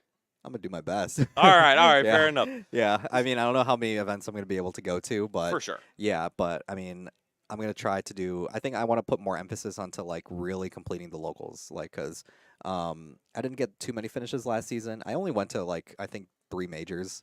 Okay. Yeah, I went to like 1 IC and 2 regionals, but like I want to be able to like prep better into those big events and then really make sure I do well in the local events too. Yeah. And that makes sense. And I Yeah. think just prioritizing where you need to like succeed is a very good thing. Yeah. And I will say on my end, even though you didn't ask, I'm Yeah. going to tell you anyway. Yeah. I'm going for the invite. Oh, I know you're going for it. Well, they Yeah. don't know that. You Yeah, know that. I I've know told that. you that. I know that. Yeah. So I'm actually gonna try. So I have a baby. There is Yeah. a small human that is reliant on me to exist. yes. And I also work a full-time job. And you have a which- wife. and I have a wife. She is a very important piece of all that. Yes. Granted, I don't need to worry about making sure she eats during the day. The Yes. baby I do. Definitely. I don't know. Sometimes you gotta worry if the wife eats. That's a fair point. Yeah. So I love you, Kate. Yes. But for me, I've decided that I'm going to try to go to enough stuff I can where I can make it happen. So I'm going to go to 4 events in the fall. Yeah. We're going to Pittsburgh. We're Good. going to Milwaukee. Oh yeah. And we're going to Buenos Aires and LAIC. Nice. Assuming I get into those. Yeah. So we are going to see. But I'm excited, man. I Yeah, think it could definitely. be fun. Yeah, and I mean, LAIC, you actually had a pretty good, Yes. decent finish at the last LAIC that you went to the other year. Yes. Ended Yeah. up getting top 64, Yeah. which is immense at an IC. Yeah, good points, and you cashed. I did cash. Yeah, that's It, okay. the Yeah. Brazil takes a lot of taxes out, so it's Yeah. not as exciting cash as I was hoping Yeah, for. but But cash is cash. cash is cash. But Yeah. yeah. So my hope is that by grinding, prepping, doing the right amount of work for those big events, I can make them count. And hey, if I spike once or twice, maybe that's enough to get to that 700 threshold like Yeah, you talked about. definitely. All right, so we are going to get into our round 3 here, and we have 2 of our team members actually were Yeah. Fall, who you were just talking to, and Kevin was also one of our team members playing Gholdengo into Grimmsnarl. Oh. And you guys can Yeah. start, and we'll start it off. No, like you can start. Yeah. Okay, Oh, that's so funny. start. Yeah. All so right, funny, there we go. The withheld fist bump. All right, so we are going to see Grimmsnarl into Gholdengo. We do see the Gimme Ghoul start Ooh. for Kevin. Buddy popping off the tizzy.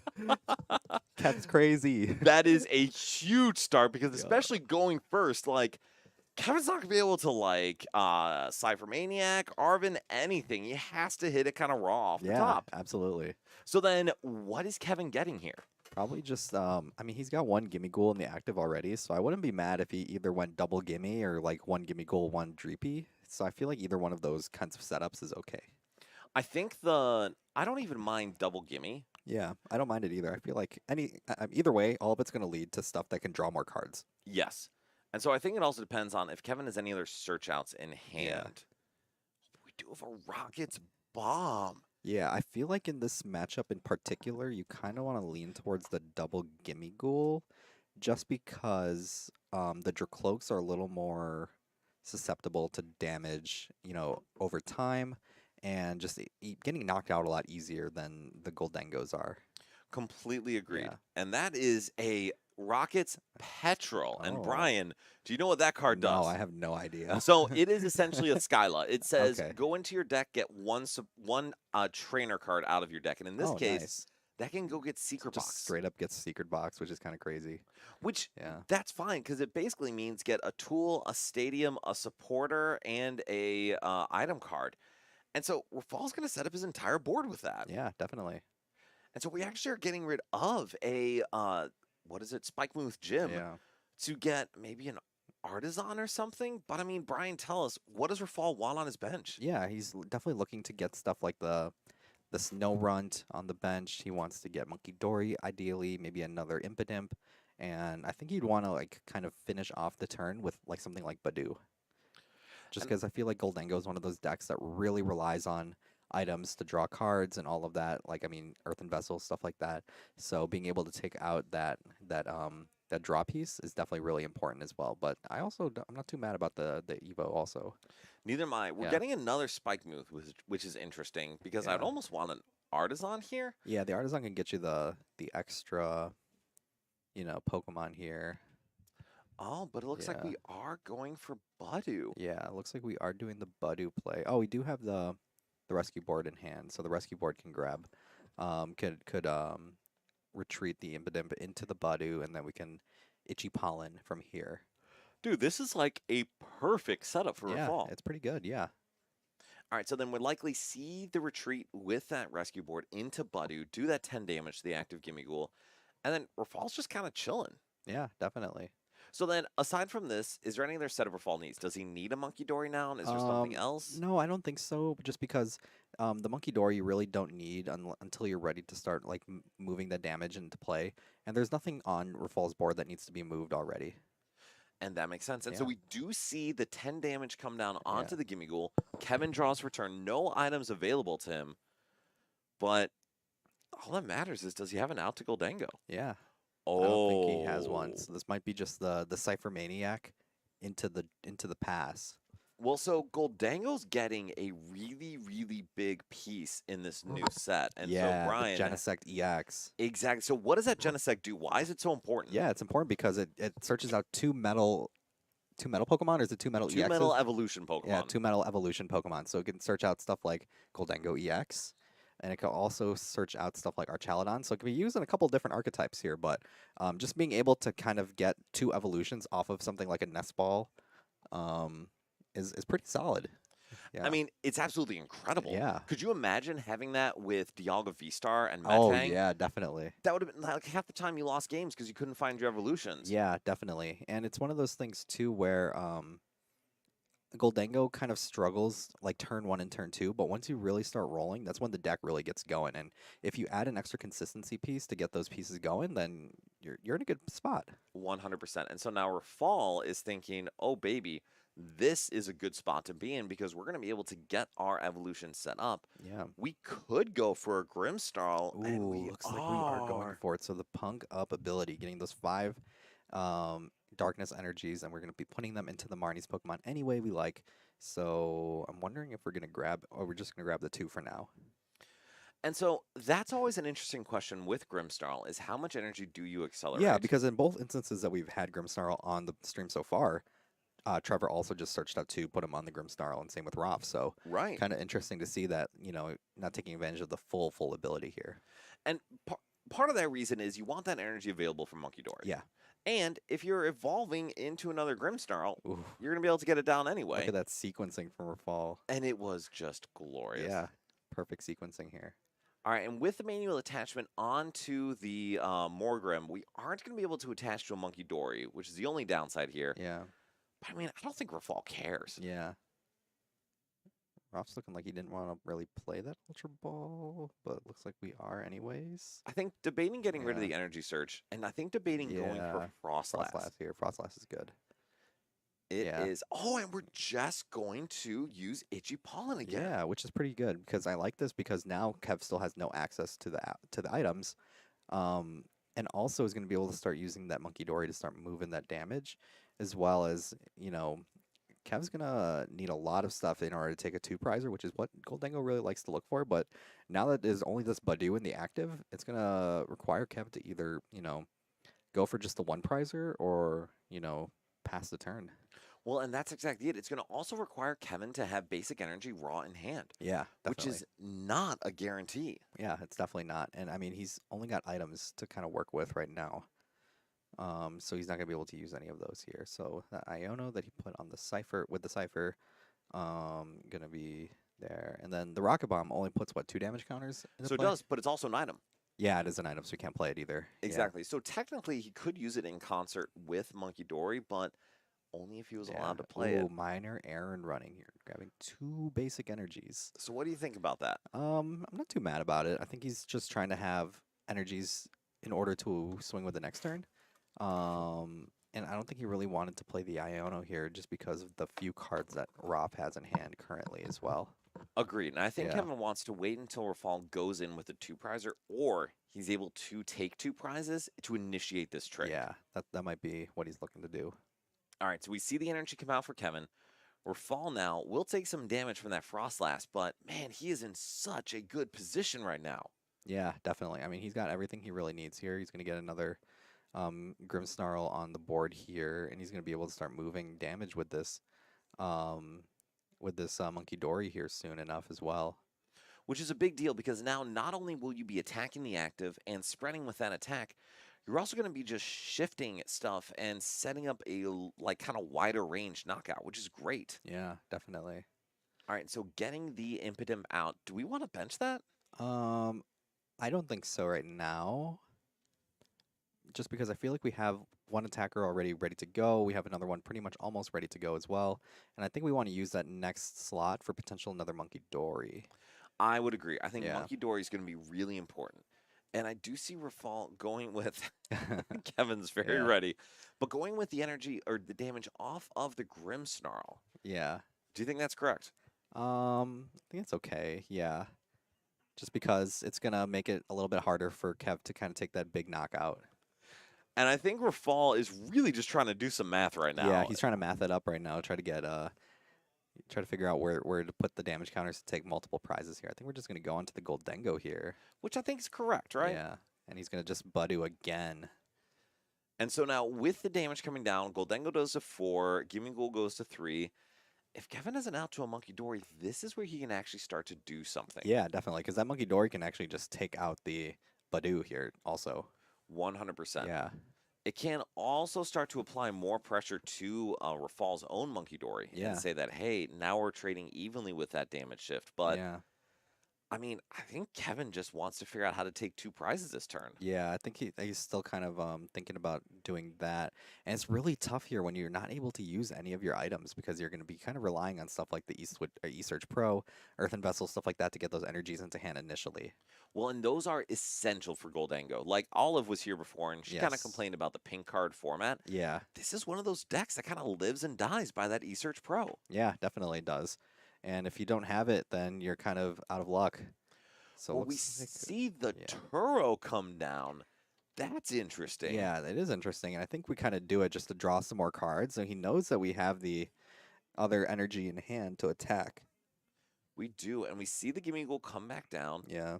I think he may have been digging for a Monkey Dory if possible. Yeah. But then, Brian, do we take a knockout? I don't think so. Oh man, this is tough. I don't think we do, but at the same time, I don't think Roth can take a 2-prizer either here. So I think we're fine waiting until we can kind of draw into some more stuff here.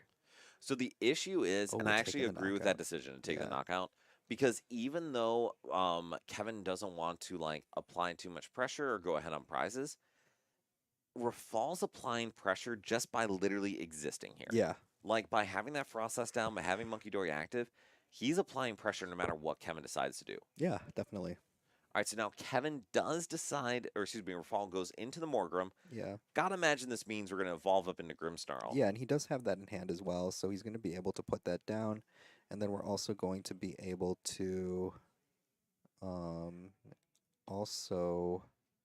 Ooh, the double monkey is also really important here, too. So it is, Yeah. but also Rafal can set this up so that way Gholdengo gets knocked out in between turns, which does not activate Pheasantipity. Definitely, yeah. And I mean, when your only Gholdengo goes down, you really do rely on Pheasantipity to kind of help you draw out of the little jam that you put yourself in. But when you don't have Fez active, then you're kind of just sitting like a sitting duck, kind of like how Kev's been this entire game. 100%. Yeah. So I believe we are going to see Rafal move the 2 and then move 3 with Monkey to one of the bench gimmies. Yep. And so this way, Rafal just kind of sticks Kevin. Now, granted, Kevin has a bajillion cards in hand. Yeah. But Kevin still doesn't have an out to take a clear knockout here. Yeah, it's still not too great here, and there's also more damage being spread here. So, yeah, this damage going through, knocking out in between turns. Yes. No Fez here, and we still have that really big Grimmsnarl here with, what is that, 320 HP? 310 with the 1 Yeah. damage counter on it. And also we have the bench Morgrim. So even if Kevin is able to reach, Yeah, I mean, Rafal could still, like, sweep Kevin's board. definitely. All right, so we see the Earthen Vessel come down. Kevin will finally be able to start digging some energy out of the deck. And I mean, Brian, what's Kevin's priority here? What are we trying to do? I think we're hoping to get the big knockout here. Night Stretcher is going to be able to get us the Gholdengo back. And hopefully you can start to draw some more cards here until we can get the big knock here. Tay, thank you Yeah. very much for joining us. Awesome to have you here. Your boyfriend's not doing too great here right now, but hopefully he's gonna draw out of this here. It is Yeah. not going great. So, because that thing is, Rafal has an opportunity to win the game this turn. Yeah. If Kevin doesn't bench more guys. Yes, definitely. All right, so we see the Gholdengo. Yep. Gonna shuffle up here, and then hopefully this coin bonus is gonna draw him some cards that he can either draw with or hopefully take a big knockout with. Honestly, both. Yeah, I think we need both. really yeah. need both. We need like another Gholdengo here, and then we need like the eSearch Pro. So, can Rafal win the game next turn if Kevin doesn't bench anything I think else? so. Yeah, I'm pretty sure you can with the extra Monkey Dory and all the damage that's being put onto his side of the board as well. I'm pretty sure he can put together a knockout. I think he's going to need a third monkey. Yeah. Oh, so we got the Arven and we have the Fez that we unfortunately cannot use. Correct. But if we don't have a third Pokemon, there's a chance we may need to bench it. Yeah, it's tough. I mean, we might have to put the Fez down here, but he also has a way to get the knockout here with the eSearch Pro that he can search off of the Arven. True. Yeah. So, assuming he can get it out of the deck, which, assuming it's in the deck. Yeah, it is in the deck. I saw it. Oh, perfect, Yeah. perfect. Then we are good. Yeah, that's like the first thing I always look for whenever I see Gholdengo like, being played. Is like, all right, do they have the funny pink card? Just look for the pink card. Yeah, And so we do see Kevin start to pull the energy out. yeah, So, I mean, being able to reach in this Grimmsnarl, I would say is essential. yeah, Like, it has to happen. And at the same time, like, I don't know if that's enough. yeah. Oh, he's looking for something else. It looks like. And we do need, I think, to map out this turn kind of going forward. Because I think Kevin also wants to find another Gimmighoul. Yeah, And another Gholdengo, if possible, because we got to try to establish more of a board. Otherwise, even if Rafal does not knock out this active Gholdengo, if he clears the Gimmighoul from the board on the bench, like, that's just as catastrophic. yeah, it definitely is. It's tough though because he needs a lot of these pieces in his hand right now, but he also needs like more energy. But he also wants more Pokemon. So it's like, it's one of those things where you're like just a tad bit short. Yes. And even though Gholdengo draws a million cards, you're exactly right. A lot of times it's a deck that needs that combination to Yeah. piece everything together. Okay, it looks like we're going for the Ultra Ball here. And looks like we might try to just discard another card here to grab probably the next Gholdengo here. I imagine it has to be. We need Yeah. some way to continue to draw. And once we get Air Balloon, as we mentioned, Yeah, it's going to be a whole lot easier for Gholdengo to draw up cards. But right now, there's no real way to move this out without playing a supporter. yeah, definitely. So we're grabbing the next Gholdengo here. Hopefully he can draw into something else. does have the superior energy retrieval, so he's going to be able to reach here without the E-Search Pro, because he has a bunch of energy in hand already, and he can just search out or superior to grab some more.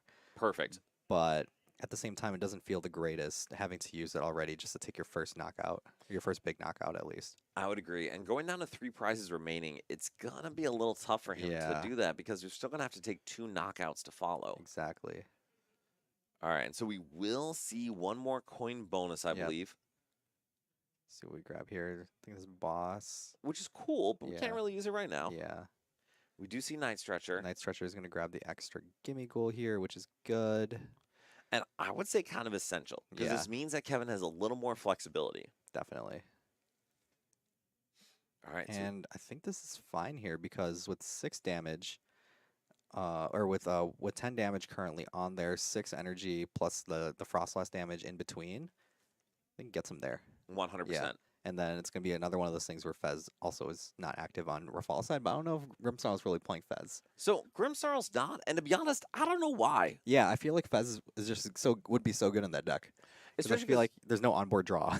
right, and you don't mind if it takes some damage. Yeah. I understand though not wanting to have a low HP 2 prize liability, but at the same Yeah. time, like I feel like a lot of times you just got to get Yeah. bricked. All right, so we do see Kevin do the exact same thing to Rafal. Yeah. Rafal just did to him. Takes the knockout in between turns with that damage ping from Frostlass. Yep. And now Rafal has to respond, but I feel like that response is going to be pretty doable. Yeah, it definitely is a little doable. It's probably not as optimal as Rafal originally wanted to, because he was hoping to just board wipe Kevin. Yeah. But now he should still be able to take that extra prize here. I actually don't know if we want to, though. Yeah, I don't think we're going to. I think we're just going to kind of set up for a bigger turn next turn. And I think we honestly just set up these 2 Gholdengo to be wiped next turn, Yeah. exactly like you're saying. Yeah. Of why worry about the clean gimme ghoul? Why not just take 4 prizes on Yeah. the 2 prizes remaining? So then, Brian, my question is, do you try to leave both gimme ghouls alive? Excuse me, both Gholdengos alive at the end of this turn? I think we do. Yeah, and I think you just set up one to get knocked out really easily by like Monkey Dory or something like that, and then the other one will just be kind of like where it's at right now, or you can kind of move a little bit more damage onto it. And that makes sense Yeah. to me. The issue is Turo. I Yeah, believe Turo. We've used a Turo already. Yeah, we've used one already, and I think we only are playing one. I think most Gholdengo only play 1. Yeah. At least my list only plays one. I And I'm think playing, almost every list only plays yeah, 1. I'm playing Grand Shens. And Yeah. you know, that's probably a good list to go to. And Yeah. especially when a deck like this has spots for Dreepage or Cloak and the like, it Yeah. does cut into those slots of kind of text or power cards. Yeah, absolutely. All right, so then we see the Monkey Dory. Yep. Damage goes on in the active. Yeah. Oh, so we are going to knock out this Gholdengo in the active. Yeah, looks like it. Do you agree with that? I'm not too mad about it. I guess if we also know that we're gonna try to go for that knockout on the Gholdengo the next turn, I guess it just depends. I mean, okay, so actually, I don't like it because he's gonna end up promoting this Gimme Ghoul on the bench, Uh-huh. and that's gonna end up being the attacker for next turn. And I would that's- tend to and- agree. And that's why it's not good, because that's going to be a fresh Gholdengo, and it's going to be a lot harder to knock that out over the series of one turn. And so we're going to need both Gust, and we're also going to need a Rare Candy, and we're Yeah. going to need a Grimmsnarl. Yeah, So that, I agree, is going to make things a little hard. yeah. But this Iono is also pretty important here too, which I guess when you factor in the Iono here, it's not as bad. And so Gholdengo struggles with something that previous iterations of Gardevoir did. Yeah. As you knock down attackers, you also knocked out Draw Engine. Yeah. Which we see the Tatsugiri from Rafal in Yeah. Grimmsnarl. Interesting. Yeah, definitely. But yeah, so we're going to see the knockout on the active Gholdengo. We're going to see Snipe on... I mean, I got to imagine the Snipe goes on probably the Gimme I Ghoul, think it right? has to go on the Gimme Ghoul because you need to be able to set up that damage to knock out that Gimme Ghoul once it becomes a Gholdengo the next turn. Oh, and dropping the Tatsugiri. Honestly, pretty solid just because it can help you fish out a supporter for the next turn once this Grimmsnarl gets knocked out. 100%. And so I actually think all 5 of these damage should go on the Gimme Ghoul. Yeah, I think so too. Yeah, and Raph. And Roth is got the right absolutely correct. idea. They Yeah. actually listen, Brian. They For actually do. once, they listen to Yeah, us. they do. All right, and so now That's why they're both- on the team. Well, that's fair. That is our one criteria, absolutely. All right, so for those interested in Nerd Rage, you have to Yes, listen to us you on have stream, to. apparently. All right, so Kevin goes up with the Gholdengo, and at this point it makes sense because they have the same amount of damage. Yeah. We have Gimme Goal on the bench, and now we got Yeah. to try to reach 6 energy with an attachment on top. Yeah. And Colin, thanks for joining, man. Yeah, early game was pretty rough for Kev. It was not great. Yeah. And then Rob kind of just had everything he needed. He did, but Yeah. Grimmsnarl is a deck that kind of has all the pieces to tie those combos together. Yeah. Because as much as you're a stage 2 tech, you don't actually need all that much to get going. Yeah, I mean, he had the rare candy play to kind of get going also. Okay, that so was pretty sick, That yes. also kind of propelled him over the edge. But yeah, Rob definitely had a lot of good pieces already. Agreed. And so we do see Kevin kind of digging through, trying to find a way that he can reach and not immediately lose. And I mean, does Kevin still have that Iono? I don't think so. He's got a Cypher. Cypher is pretty decent. Cypher can get him.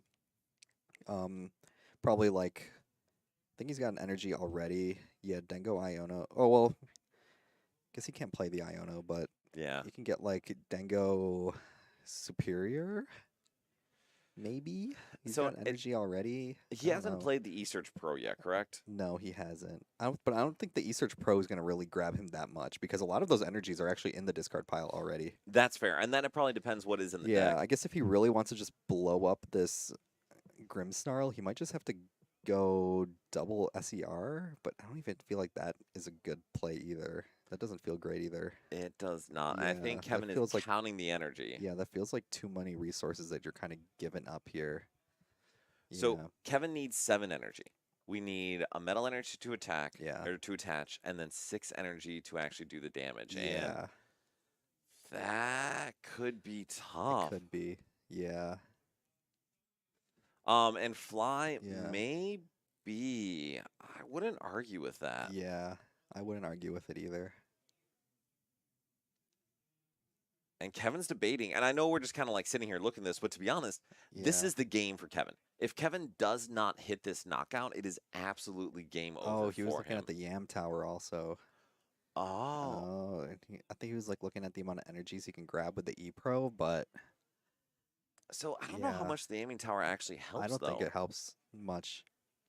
Because if Rafal's able to attack, he just wins. Yeah, he just wins. Yeah. So this is tough, and I Yeah. think this is where Gholdengo can struggle too. Yeah, Because I feel if- like Dengo SCR might be like the proper way to go about it because you at least get a little bit more draw. You can try to draw into this to another SCR. but even then, Yeah. even if you get 2 SER, I don't know if you have the resources for it. Yeah, that's true. So if he does not have 2 or an energy in hand, and E Pro can get you 3 energy, E Pro plus SER would be enough. Yeah, it would be. But I think Kevin's just But debating. it's tough though because this Gimme Ghoul on the bench, there's so much pressure that Rob's putting on it that it's kind of almost like a checkmate in this way. So well, to be honest, the Gimme Goal on the bench doesn't actually matter. Yeah. If that goes down, Roth goes down to 1 prize, but Roth still has to knock out the active. Yeah. So trying to protect that, I don't think helps too much. It really is just going to come down to, can Roth get Candy Grimmsnarl? Yeah. And so, Brian, is it worth it for Kevin to try to desperately reach to disrupt, or do we just have to get the knockout? I don't think we can disrupt because we played Cypher already, True. but I think we just have to get the big blow up here. Just take the knockout? Yeah, I think so. That might just be the play here. No, and I would agree. I Yeah, think, it looks like we're going with E Pro and SER. okay. Yeah. And I mean, that's kind of what we came to. That's the Yeah. combination needed. Brian, yet again, they listened to us. Yeah, they did. This is wild, I guys. know. This is wild. All right, so we'll see the Gholdengo. Yeah. And Kevin's saying, wow, I hit it. I always love doing that, playing that card. Rafal Yeah. does have game with Devo Monkey. Devo Monkey, yeah. And that's kind of like how Trevor won the last game, too, is because Devo just ended up winning you the game. Yeah, 100%. Yeah. And so with 2 Monkey Dory pings, yeah, Yeah. it's going to do it. All right, so we do see the Search Pro. We're going to see the Superior come down. We'll at least get to see Kevin take those 2 last prizes, but it's just not going to be enough, Brian. Yeah, I don't think so either, but okay, so all energy in the hand here. Yep. And we'll see 4 come out. 1 get attached to that active Gholdengo. Oh, shoot, I forgot to adjust Rob's prizes. That's okay. Guys, eventually I will learn this. See the attachment? Yep, and then 6 exact for the knockout. Yeah, and there's think- nothing much else to do except Yeah. for contemplate our demise. Yeah. We see the 6 energy. We see the prizes taken by Kevin. Knockout in the middle of the turn. And then does Rafal just have I it? think he might. Let's go see it. Promoting the Monkey Dory here. Oh, he has a Devo in hand. Oh, well, all right. Yeah. That's not very exciting. Come on, make this more dramatic. Yeah. And we see the ping and we see the Oh, the Devo, and Devo. that is going to be game for Rafal. Yeah. Great game. Dude, I mean, that was a Kev- really interesting game. Yeah, I mean, Kev tried to claw himself back, and he definitely had an opportunity to. he He did. He played all his outs. He did everything he could. And Raf also had a really great start, really good setup, and just did a good job kind of keeping his board up with what Kev was trying to do. 100%. And Yeah. so credit to Kevin for playing to his outs, trying to put himself in the best position. Yeah. And credit to Rafal to just, man, he just had to control that game start to finish. Absolutely. Yeah, absolutely. So this deck, Grimmsnarl, is a terrifying one, kind of going into Worlds. Yeah. And it's one of those decks where I think you could call it like a somewhat parasitic deck. Like Yeah. the whole engine is in a single set, except for Monkey Dory. Yeah, definitely. And it's just crazy too because now that the lists are much more refined, that's where you're going to see a lot of the skill expression come out. Yes, Yeah. 100%. So, all right. So we've got ourselves a little break. We've had both of those games done. Brian, we're talking all about this charity event. Yeah. We should talk about one of our next rounds. And that's going to be Mo on the team playing against Michael Pramawat, which Yeah. I don't know if y'all have any of you have heard the name Michael Pramawat, but he's been a pretty good player for a pretty long time. Pretty long time. And you'll probably also see him on the judge floor too. Yes, because Yeah. he's actually judging way more than he's playing now. But Yeah. World's finalist in 2010, top 4 in 2023, top 8 in 2012. Like, this dude is insane. Yeah, very good player, very talented player. Also just very talented deck builder also. Good Absolutely. Innovator, everything. He does everything when it comes to the game. So gonna have him against our boy Mo. Yes. So And Mo is yeah. no slouch himself. 2 Yeah. top 16s, 1 in Salt Lake City, 1 Yeah. Milwaukee, 2 top 32s. Like, the dude knows how to perform yeah, big events. been to Worlds before too. Yeah, in Yeah, Yokohama. Yeah, was at Worlds also. So yeah, he's also a very good player as well. And speaking of Worlds, that is actually the format these guys are going to be playing. So Michael Pramawat, top 4 Worlds, Yeah. 2023, with the best deck the world has Yes. ever seen, Lost Zone Giratina. Yep. And we're going to be seeing a rematch of him playing Lost Zone Giratina against Mo playing Gardevoir, which is the matchup Michael played into Tord in Yeah. that top 4. hmm And I mean, dude, that was a good series. Yeah, it was a good series. Yeah, and Tor definitely innovated with the double reversal energy. Yes. Gardevoir. So yeah, it's gonna be a good time seeing the two of them play it out. Yeah. Agreed. And so this is another one like this is why we want to get you guys out there watching and participating because we're going to have good stuff for you. So this round will be a best of 3 for all of our rounds. Yeah. We're going to do best of 3. We're going to do 60 minutes. Yeah. And we're going to let people check their prizes before they start the game. So the moment you can do a deck search, you can just look at your prizes. Yeah, and just so we can show get the these camera. games moving. Yes, Get the games exactly. moving. So we're not going to have any notebooks. We're not going Yeah. to have anything crazy. We just want to see some good, solid gameplay. Yeah. I'd say this matters for Tina a lot. Yeah, You prize one absolutely. thing, you are cooked. Yeah, because there's a lot of those one-of cards that you're kind of playing in there, and you also got to kind of know what's going on. So yeah, like the good format because Mew VMAX won that event. Mew VMAX did. And I'm sorry, Fly. Unfortunately, we are not having Mew VMAX as a part of this. But also, Yes. shout out to Fly and the Lost Zone Kitchen again. We Yeah. keep saying it, but they're the ones who kicked off the charity thing last year. So appreciate you guys and you guys starting this off. I'm glad we can keep doing something good with Pokemon. Yeah, absolutely. So it's definitely something that we're looking forward to doing this year and hopefully in the coming years after. 100%. So Fly, for you, for everyone watching, please, we have the charity thing up. You can click it. You can donate right there. And we would love to get people to start donating to this really, really important organization. Yeah, so we can start getting some of those incentives and we can start giving stuff away. So, Brian, Yeah. let me ask you, because we'll keep talking about the charity Yeah. thing. Are there any other cool events we have coming up that may be Yeah. worth noting? We got a 3v3 coming up. Is it the day after? It is literally the day after. Yeah. So we have, Brian, tell us about it. What is this 3v3 cool thing we're doing? Yeah. So, I mean, a lot of people, when they think of Pokemon, they think of a 1-versus-1 event. But this time, 3 versus 3, get your team together. Absolutely. Yeah, get the buddies together, come out, 3v3. There's going to be cash prizing, I'm pretty sure. There is going to be a lot of cash prizing. Yeah, So cash prizing. And then it's just a fun way to make this kind of 1-versus-1 game turn into a team event where you're able to communicate with everybody, kind of talk matchups with your team. It makes things interesting because you kind of just get your team to like you build your team based off of like who knows how to play what deck or who knows what matchups really well, and then you kind of just communicate throughout the day about how to approach each matchup. yeah, absolutely. And I think that is the thing I am super, super excited about is watching teams play as teams. Yeah. Because it's not just one dude kind of doing their thing.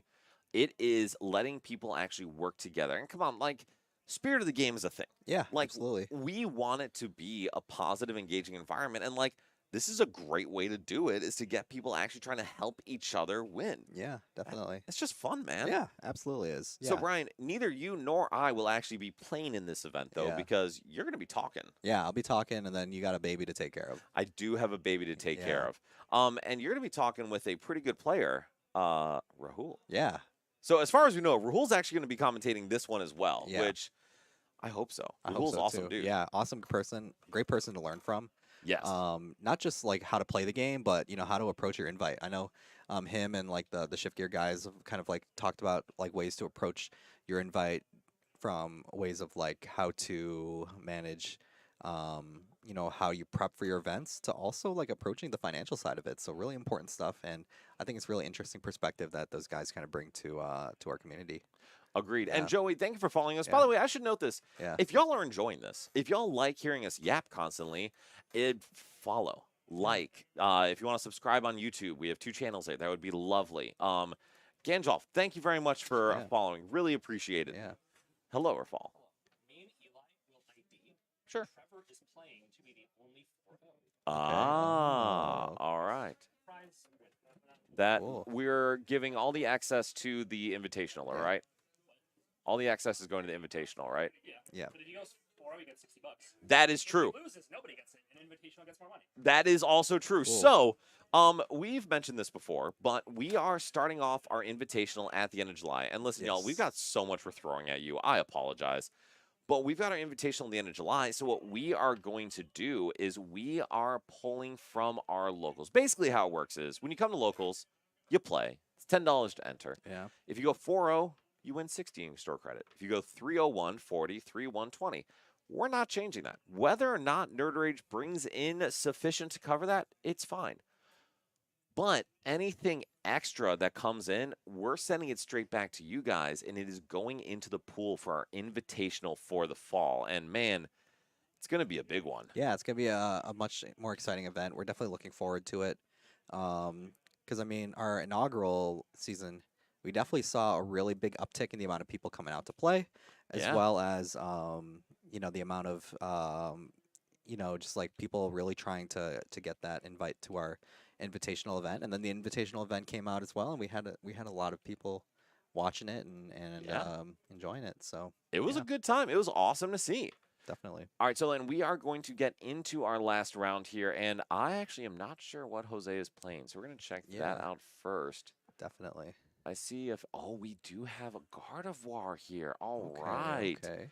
So this is going to be a really interesting matchup because we have Trevor playing Grimmothy into Yeah. Jose playing Gardevoir. And I mean, you would think Grimmothy's really favored here, right? I would think so too. But is that actually true? It isn't true because the really good Guardy players make it a very tough matchup. So And part of being a really good Guardy player is starting with Secret Box in hand, Exactly. which Trevor has done yep, just on the Grimmothy side yeah, now. definitely. So we'll see if he's going to be able to take advantage of the secret box going into this turn. Is it time to let our players know I it's ready think to it is go? time to let them know to Yeah. start. So I will do that Yeah, because I'm at sounds the good. computer. Yep. Kick it off, guys. Cool. Beautiful. So we are going to get started. Yep. We do see the flip. Oh, the Drifloon start for Jose, and it seems that he is going first. Draws. Let's see here. We got a nest ball. So we do have multiple nest pass. balls, which is really, really good. 'Cause it Yeah. means we can set up a board. It's tough though because if he was going second, this would be a pretty good hand because he'd be able to get those curlies in play. But either way, not too bad because he'll be able to get some Ralts onto the board and hopefully kind of get the setup going from there. Well, the other nice thing is we can get a Ralts and we can also get a Monkey Dory. Yes. And we can bank that dark energy down to start being able to manipulate or manage the damage coming across from Badu or wherever else from Trevor's side. Yeah, definitely. So I'm trying to take a look to see what kind of version of Gardevoir we're kind of seeing here. And it looks like it's not the turbo energized version that won No. NAIC. This might be closer to Riley's list that he got second place with. And it looks like we're just going to go with the double Ralts here, which don't really agree with. I kind of like the idea you had, Dan, where it's like you had the one Ralts, one Monkey Dory play, just because I really like the fact that you're able to get those Monkey Dories started into play, and there's no threat to really lose that only Ralts in play.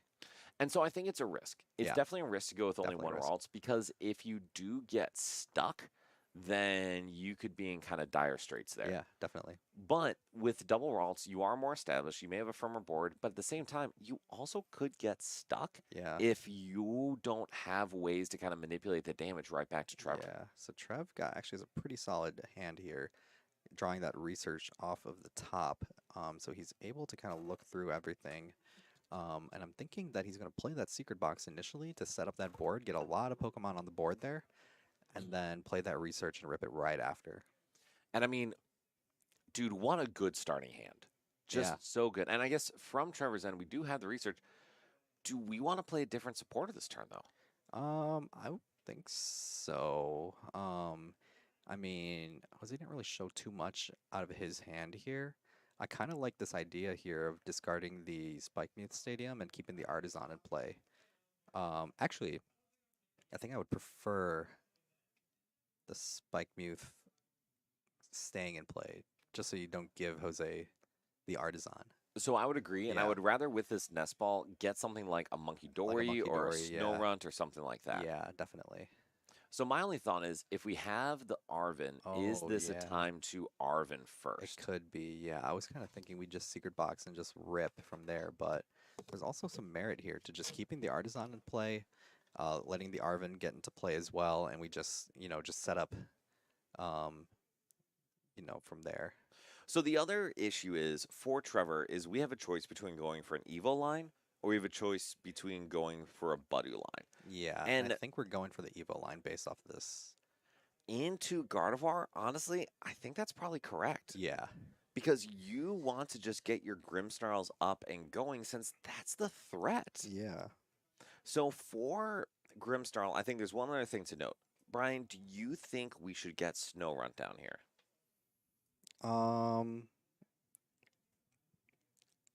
I think we should, but I think he's also hoping to draw into it off of this research.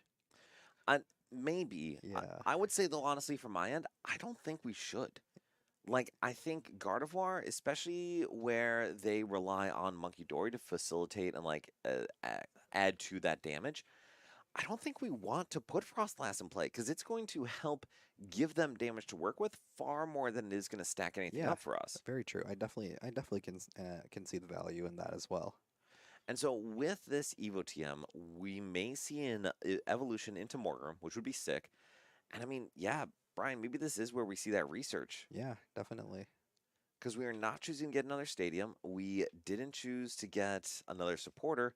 Yeah, we're just going to burn it down. And Yeah, man, the research, no card hand. no, that is clean Yeah. 7 new cards. Yeah, clean sequencing here. All right, so then we have another nest ball, which is fantastic because now we could get that Snow Run. But to be honest, I kind of want to see another Impidimp. Yeah, I was hoping for the double Morgrem play, but definitely some merit in both. But it looks like we're just gonna get the Frostlass and the Morgrem in play.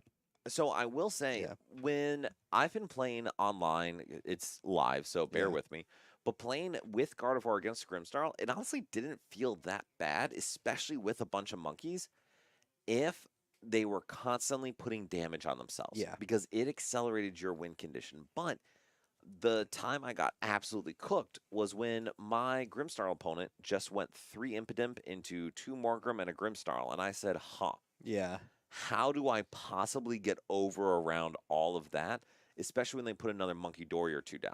Exactly. Yeah. So they're going to be able to start moving their own damage around too, which definitely makes it a little bit tougher on the Gardevoir side. It does. And the other issue is Gardevoir, with this Drifloon is an exception, but Gardevoir has almost no way to actually reach a one-shot. Yeah, definitely. And to do any significant damage, they either need to damage one of their Pokemon pretty significantly or hit with an EX. In case you didn't know, Brian, that thing's weak to dark. It's weak to dark, and yeah, we're gone from the days where the EX is the main attacker here. Right. Yeah. We've kind of reverted back to having the Drifloon, the Screamtail, and Yeah. those as the main guys. Definitely. I think Screamtail still is like the best Pokemon in the Gardevoir deck, but that Shaman's also got a really good card that's definitely going to hold its weight as well. And so now this is someplace where that Frostlass is actually a huge deal because now Jose has put down a Pokemon that will take consistent damage from Frostlass. Yeah, definitely.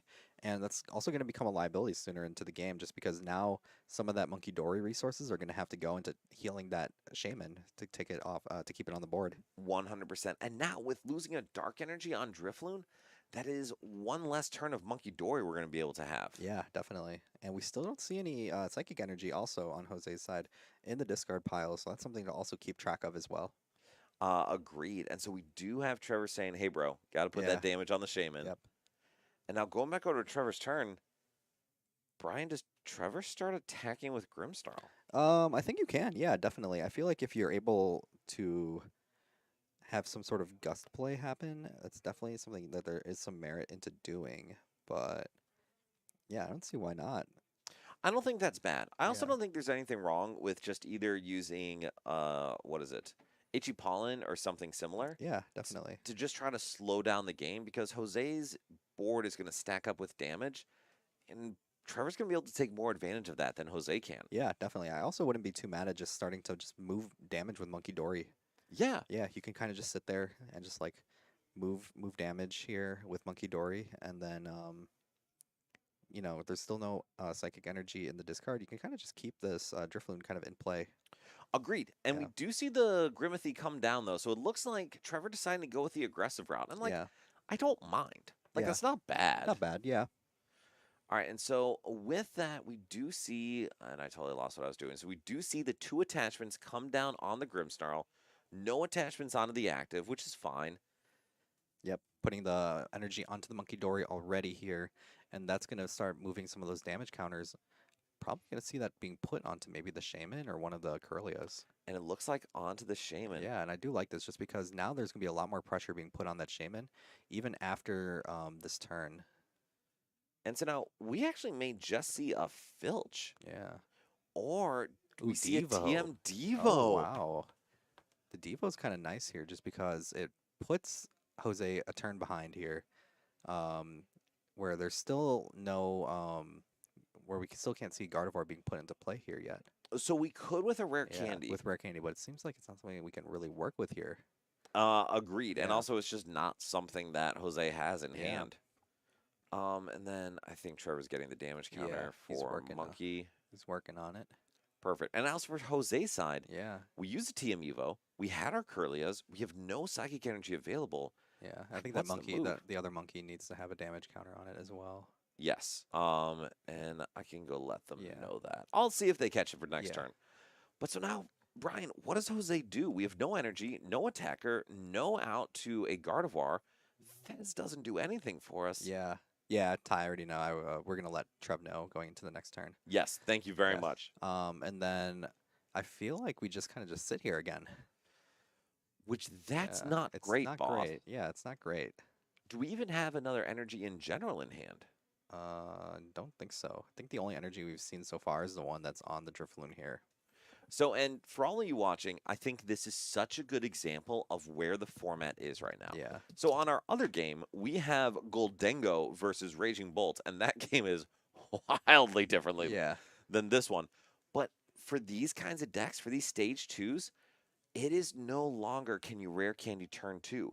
It's now, can I be patient and set up a long-term game plan? Yep. And then there we go. Trev's got Oh, I will actually yeah, let Trevor know. because I'll be that right the back. monkey should be at Yes, so 2. keep talking us through the turn. Yeah, so Trev's gonna start his upcoming turn now. He draws for turn here, grabs the spike move off the top here. Both monkeys should have 2. Yep, there we go. Thank you. Yeah, spike move's gonna probably come down here, and that could probably grab another Morgrim for the active as well. And then Artisan can grab the Shaman, which is good too. The Shaman in this matchup is good too because it helps with the Screamtail. It does. Yeah. To be honest, I don't know if I would like to see it down right now because there's not a whole ton that is really threatened by that Screamtail. Yeah. I think it's way more important when it comes to protecting either your last Impidimp or something like that. Yeah, and I do like where this is kind of going. I think Trev's going to be looking for the double monkey turn here, and that's going to take out the Shaman. Agreed. And so, yeah, we will see that Shaman go down. We will see Trevor be able to attack and snipe. But also, Yeah, actually, as I say that, Brian, I don't know if we need to do that yet. I think Trevor's trying to look for that so he can get a 2-prize turn this turn. So that's what I'm thinking is, we double monkey, we get the knockout on the Shaman, and then we knock out the active for 2 prizes. And I guess that's fair. Yeah. I think knocking out the Drifloon is definitely good. The only issue is neither of those knockouts really disadvantage Jose's board. You know what I mean? Yeah. All right, so we do see that go to 7. Yep. There's a very loud motorcycle outside. But so, do we knock out the Shaman right now? I think that's what we're looking to do. And I think this is fine play. I would Yeah. tend to agree. Yeah, So, I like the fact that we're not using both damage counters and we're keeping one on the monkey. I also love that because Yeah. that is a resource for you for later in this game. Yeah. All right, so we do see the prize taken. Trevor goes down to 5 prizes remaining. Yep. See the retreat coming out into the Grimmsnarl, and that one will take the knockout here. Which is pretty freaking good. Yeah, We- solid. We get rid of the main attacker in Drifloon. We've eliminated protection from the snipe from Grimmsnarl. And I mean, Trevor's got to be feeling really good about the spot Yeah, he's in. definitely. All right, so then for Jose, Trevor just kind of took the aggressive start, Yeah, definitely. kind of took control. How do you respond? Yeah, it's tough. I mean, this Fez is going to have to kind of go crazy here, I feel like. Yeah, and then I think his board, I think Trev's board is all up to date too with the damage counters. I think we just got to Yes. put one on the Shaman. Yes, and we will Yes. yell at him after we see the Pheasantipity here. Yes. I mean, Jose honestly is just probably just really wants to see a supporter. Yep. Oh, looks like we're putting it. Good, good, good, good. Beautiful. And please, for those in the chat, Ty, thank you very much for telling Yeah. us. We always want to know and be aware when something needs to get fixed in the board Yep. state. All right, so Jose just checking on the spike move, trying to see what we can do. And so we have Artisan. Yeah, so the Artisan might come down so you can kind of put something else into play. Ideally, like either Monkey Dory or like Screamtail, something like that. But still, I'm not seeing any psychic energy in play here. I'm not seeing any energy at Yeah, all in hand. I'm thinking we kind of have to play this Iono here. I think we have to get the Gardevoir and then probably get Iono. Do we have an Iono? Yeah, there's Iono in hand. I don't see it, but if Yeah. so, yes, Yeah. 100%. And to be honest, I would so much rather evolve the bench Gardevoir. Yeah, I would agree too. So for those who are watching, you probably already know, but Gardevoir EX has an ability, Psychic Embrace, that lets you attach a psychic energy from your discard to one of your psychic Pokemon and plop 2 damage counters on that Pokemon. That's a really good ability. Yeah, and it's been good enough to where ever since release, Gardevoir has been a very good deck. just dominating, Yeah, honestly. And so Absolutely. that ability is really cool. However, it's weak to Dark, and if you throw it in the active spot and don't find any psychic energy in your discard pile, Yeah, could be tough. there's not a lot you can do. Yeah. Wait, is there an Iono? Yeah, I think it's that card next to the charm. Okay, good. Because if a Jose does not have that, and we see the active get Yeah. evolved, Brian, they I didn't know, listen. They didn't listen. They need to I know, listen. They need to listen to us. Ah. Yep. All right, so then the risk with that Gardevoir being evolved active is that if we do not find multiple psychic energy, like that thing is going to be stuck, and Trevor's going to take a 3-prize turn here. Yeah, it's going to be tough. And I mean, he's going to be looking to put the Shaman back into play also. Agreed, and I think that's essential Yeah. because right now the amount of pressure that Trevor's going to be able to apply is insane. Yeah, absolutely. And so with the Shaman coming down, the Frostlass will place more damage, but I mean, Jose needs to find a way to get 2 Psychic Energy in the discard pile, a Dark Energy ideally attached to a Monkey Dory, and I mean, Brian, this sure seems like a mind bend kind of turn. Yeah, I would think so too. Just because you gotta slow Trevor down somehow. You do. And with the Mind Bend and moving 3 damage counters Yep. off, the Monkey Dory would not be knocked out in return. But still, this is sketchy, man. Yeah, it definitely is. So we'll see. 4 cards come out here for Trev. Nothing super notable here. And we get 6 for Jose. Yeah, there's some energy. Ooh, There's a this is good. secret box. This is pretty solid actually. Monkey Dory's here. We've got secret box. You got ways to kind of work around this turn here and hopefully get something moving here. So the issue with the secret box is there's only 1 energy in hand. Yeah, there is only 1 energy in hand. There's nothing else that we can use to kind of discard energy here. And so with that, but we do have another Gardevoir EX, Yeah, I which was is about cool. to say that's vital. We need to keep that in play no matter what. Yes. All right, so we are going to be able to secret box away a couple things here. But the tough part is we're going to have to manually attach to this Gardevoir if we want to retreat it. I know, which is so tough. Because then it means we don't attach to Monkey Dory. Yes.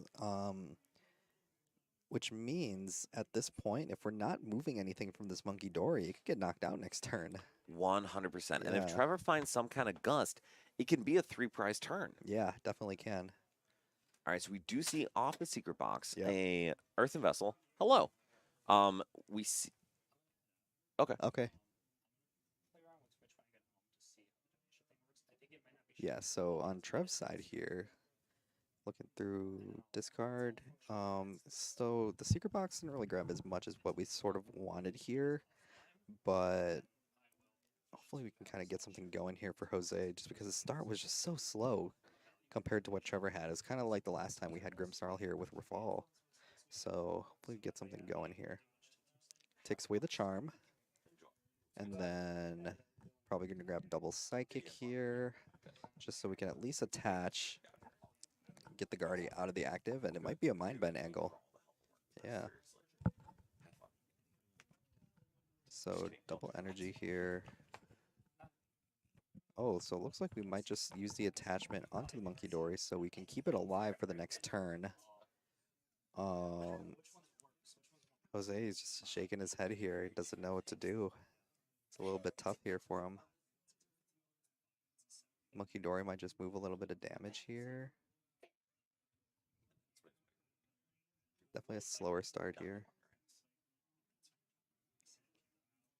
Looks like we're getting a Drain of Brain, putting it onto the Shaman. Yeah, okay. That goes to 4. Trevor's just going to end up moving that off of his Pokemon the next turn, so... I'm know very how- sorry, guys. I Rafal don't was know. talking to me about logistics for the stream, and then also that he is on his bachelor party this weekend. So I'm very excited for him. Yeah. But so we do see the. It looks like we're just seeing the knockout on the active. Is don't know. Jose just kind of stuck here? I think he's kind of stuck here. Yeah. Yeah, because we did manually attach to the Monkey Dory. Not enough energy to Yeah. move to the active Gardevoir EX. And. Whoo, buddy. This is not good for Jose. Yeah. All right, so then Trevor has a pretty simple turn here. Is there any way for Jose to come back in this game? I think he's just a little too far behind here, just because this active Gardevoir is in play, and it's just going to get knocked out, giving up 2 prizes here. And the Shaman that was put into the deck, it never ended up coming out. It did not. So we're going to be able to put more damage onto this Monkey Dory. The Monkey Dory is going to go to 6 damage. Yep. And then we'll be able to move more from this Grimmsnarl. Yep. Honestly, we're taking 3 prizes here. 100%. Yeah. And we're in a position where we can one-shot either of the remaining Pokemon on the board. Yeah, with enough Monkey Dory damage, we're knocking out everything. Yeah, and we see the clean knockout on the active Gardevoir and the Yeah. snipe knockout on the Monkey Dory. Yep. Trevor goes down to one prize remaining. Yeah, And Jose has to somehow take 6 prizes before Trevor essentially can attack again. I know. It's super tough here. I mean, the start didn't help, but this is just kind of like what we're given here. And this is kind of a nightmare scenario for Jose. Like, Yeah. in this matchup, being weak to dark and not being able to play around that weakness effectively, Yeah. like, that can just doom you. Yeah, definitely. It doesn't help too that, I mean, you have not too many things here. I mean, Arvin could probably get you an Ultra Ball to discard some of those energies. Maybe a Screamtail can kind of help you a little bit, but at that point, even if you get Screamtail, I mean, Monkey Dory's just going to end up moving damage counters to knock it out. So, seems like we kind of just have a little bit of a checkmate here. Not too much here. We do. So, again, Mind Bend is probably going to be the only play if he's able to heal enough damage and Yeah. confuse this Grimmsnarl. But that's completely undone by Trevor finding another Grimmsnarl or any other kind of way to retreat and attack. Yeah. All right, so we do see the Earthen Vessel get a couple energy out. I mean, is there another attacker outside of Mind Bend here that could work, Brian? I'm not seeing much here. Yeah, not too much I'm seeing. Which is unfortunate Yeah. because Jose obviously trying his best to see a way through this, and we're going to see the attachments to Gardevoir. Yep. We have an attachment from hand, I believe. Yeah. And then, I mean, I think this is just going to be game over. Yeah, it might be. Oh, okay, so we do see the other energy attached. We do go to 6 damage, which, to be fair, doesn't matter. And then we'll just see the hit into the Grimmsnarl, I guess. And then immediate return knockout from Trevor. Yep, looks like it. Yeah. And then Trev's just going to draw for turn. He's just going to knock out, and then And that's going to be Yeah, the game. So that's the Trevor, game. 4-0, $60 in store credit. That's a pretty good return. Yeah. Jose valiantly fought back, but man, just a very rough Yeah, go, tough, unfortunately. Very tough start. Yeah. All right, so we have had some interesting stuff here. I'm going to put you on screen, Yeah. Brian. So we've talked a bunch about our charity event, July 26th. The link is now live. We have our 3v3 July 27th. We have our $1,000 League Cup, almost an afterthought, on August 3rd. And unfortunately, we're kind of going to be MIA for another week or so because we got some GLC next week. Yeah, and they need to use the stream setup for a Magic event. So Yeah, there's Yeah, also that. there's always that. So there's going to be no stream for next week. But if you are in the area and you want to play GLC here, we'll be happy to have you here next week. 100, and we'll Yeah. 100%. We'll have a bunch of different decks too. So if you don't Yeah, have if one, you don't, don't have let one. that stop you Yeah, we'll definitely have stuff for people to play if needed. for sure. And so Yeah. we'll be announcing more about different players coming out. And you know what? Whatever. Before we go, I want to throw out one more match since it's going to be 2 weeks. Yeah, definitely. Guys, yours truly will be playing the NAIC champion, Isaiah Bradner, in our lovely charity event. And guys, I'm okay at Pokemon. So it'll be very exciting. I think it'll be a very fun round. So just for a last little bit, guys, we're going to have some cool stuff. We're going to be able to hopefully raise a lot of money. So please come check out the charity event. Come check out the 3v3 and enjoy the rest of your July Pokemon Yeah. break. I know. I mean, even though the season just started, it doesn't feel like it really started until Worlds kind of done until first event of next season, which I'm thinking is Pittsburgh. So it's going to be a nice little break time for people to kind of enjoy other stuff that isn't Pokemon for a little bit. So we're just going to try to have fun for the rest of the summer here until it's time for grind time again. Absolutely. So Yeah. thank you all very much for joining. Really appreciate you coming out. We will be here in person next week playing GLC, but the stream will be back in 2 weeks, July 24th, to get ready for that charity event. So feel free to come out, play, and please share for the Trevor Project for these donations. So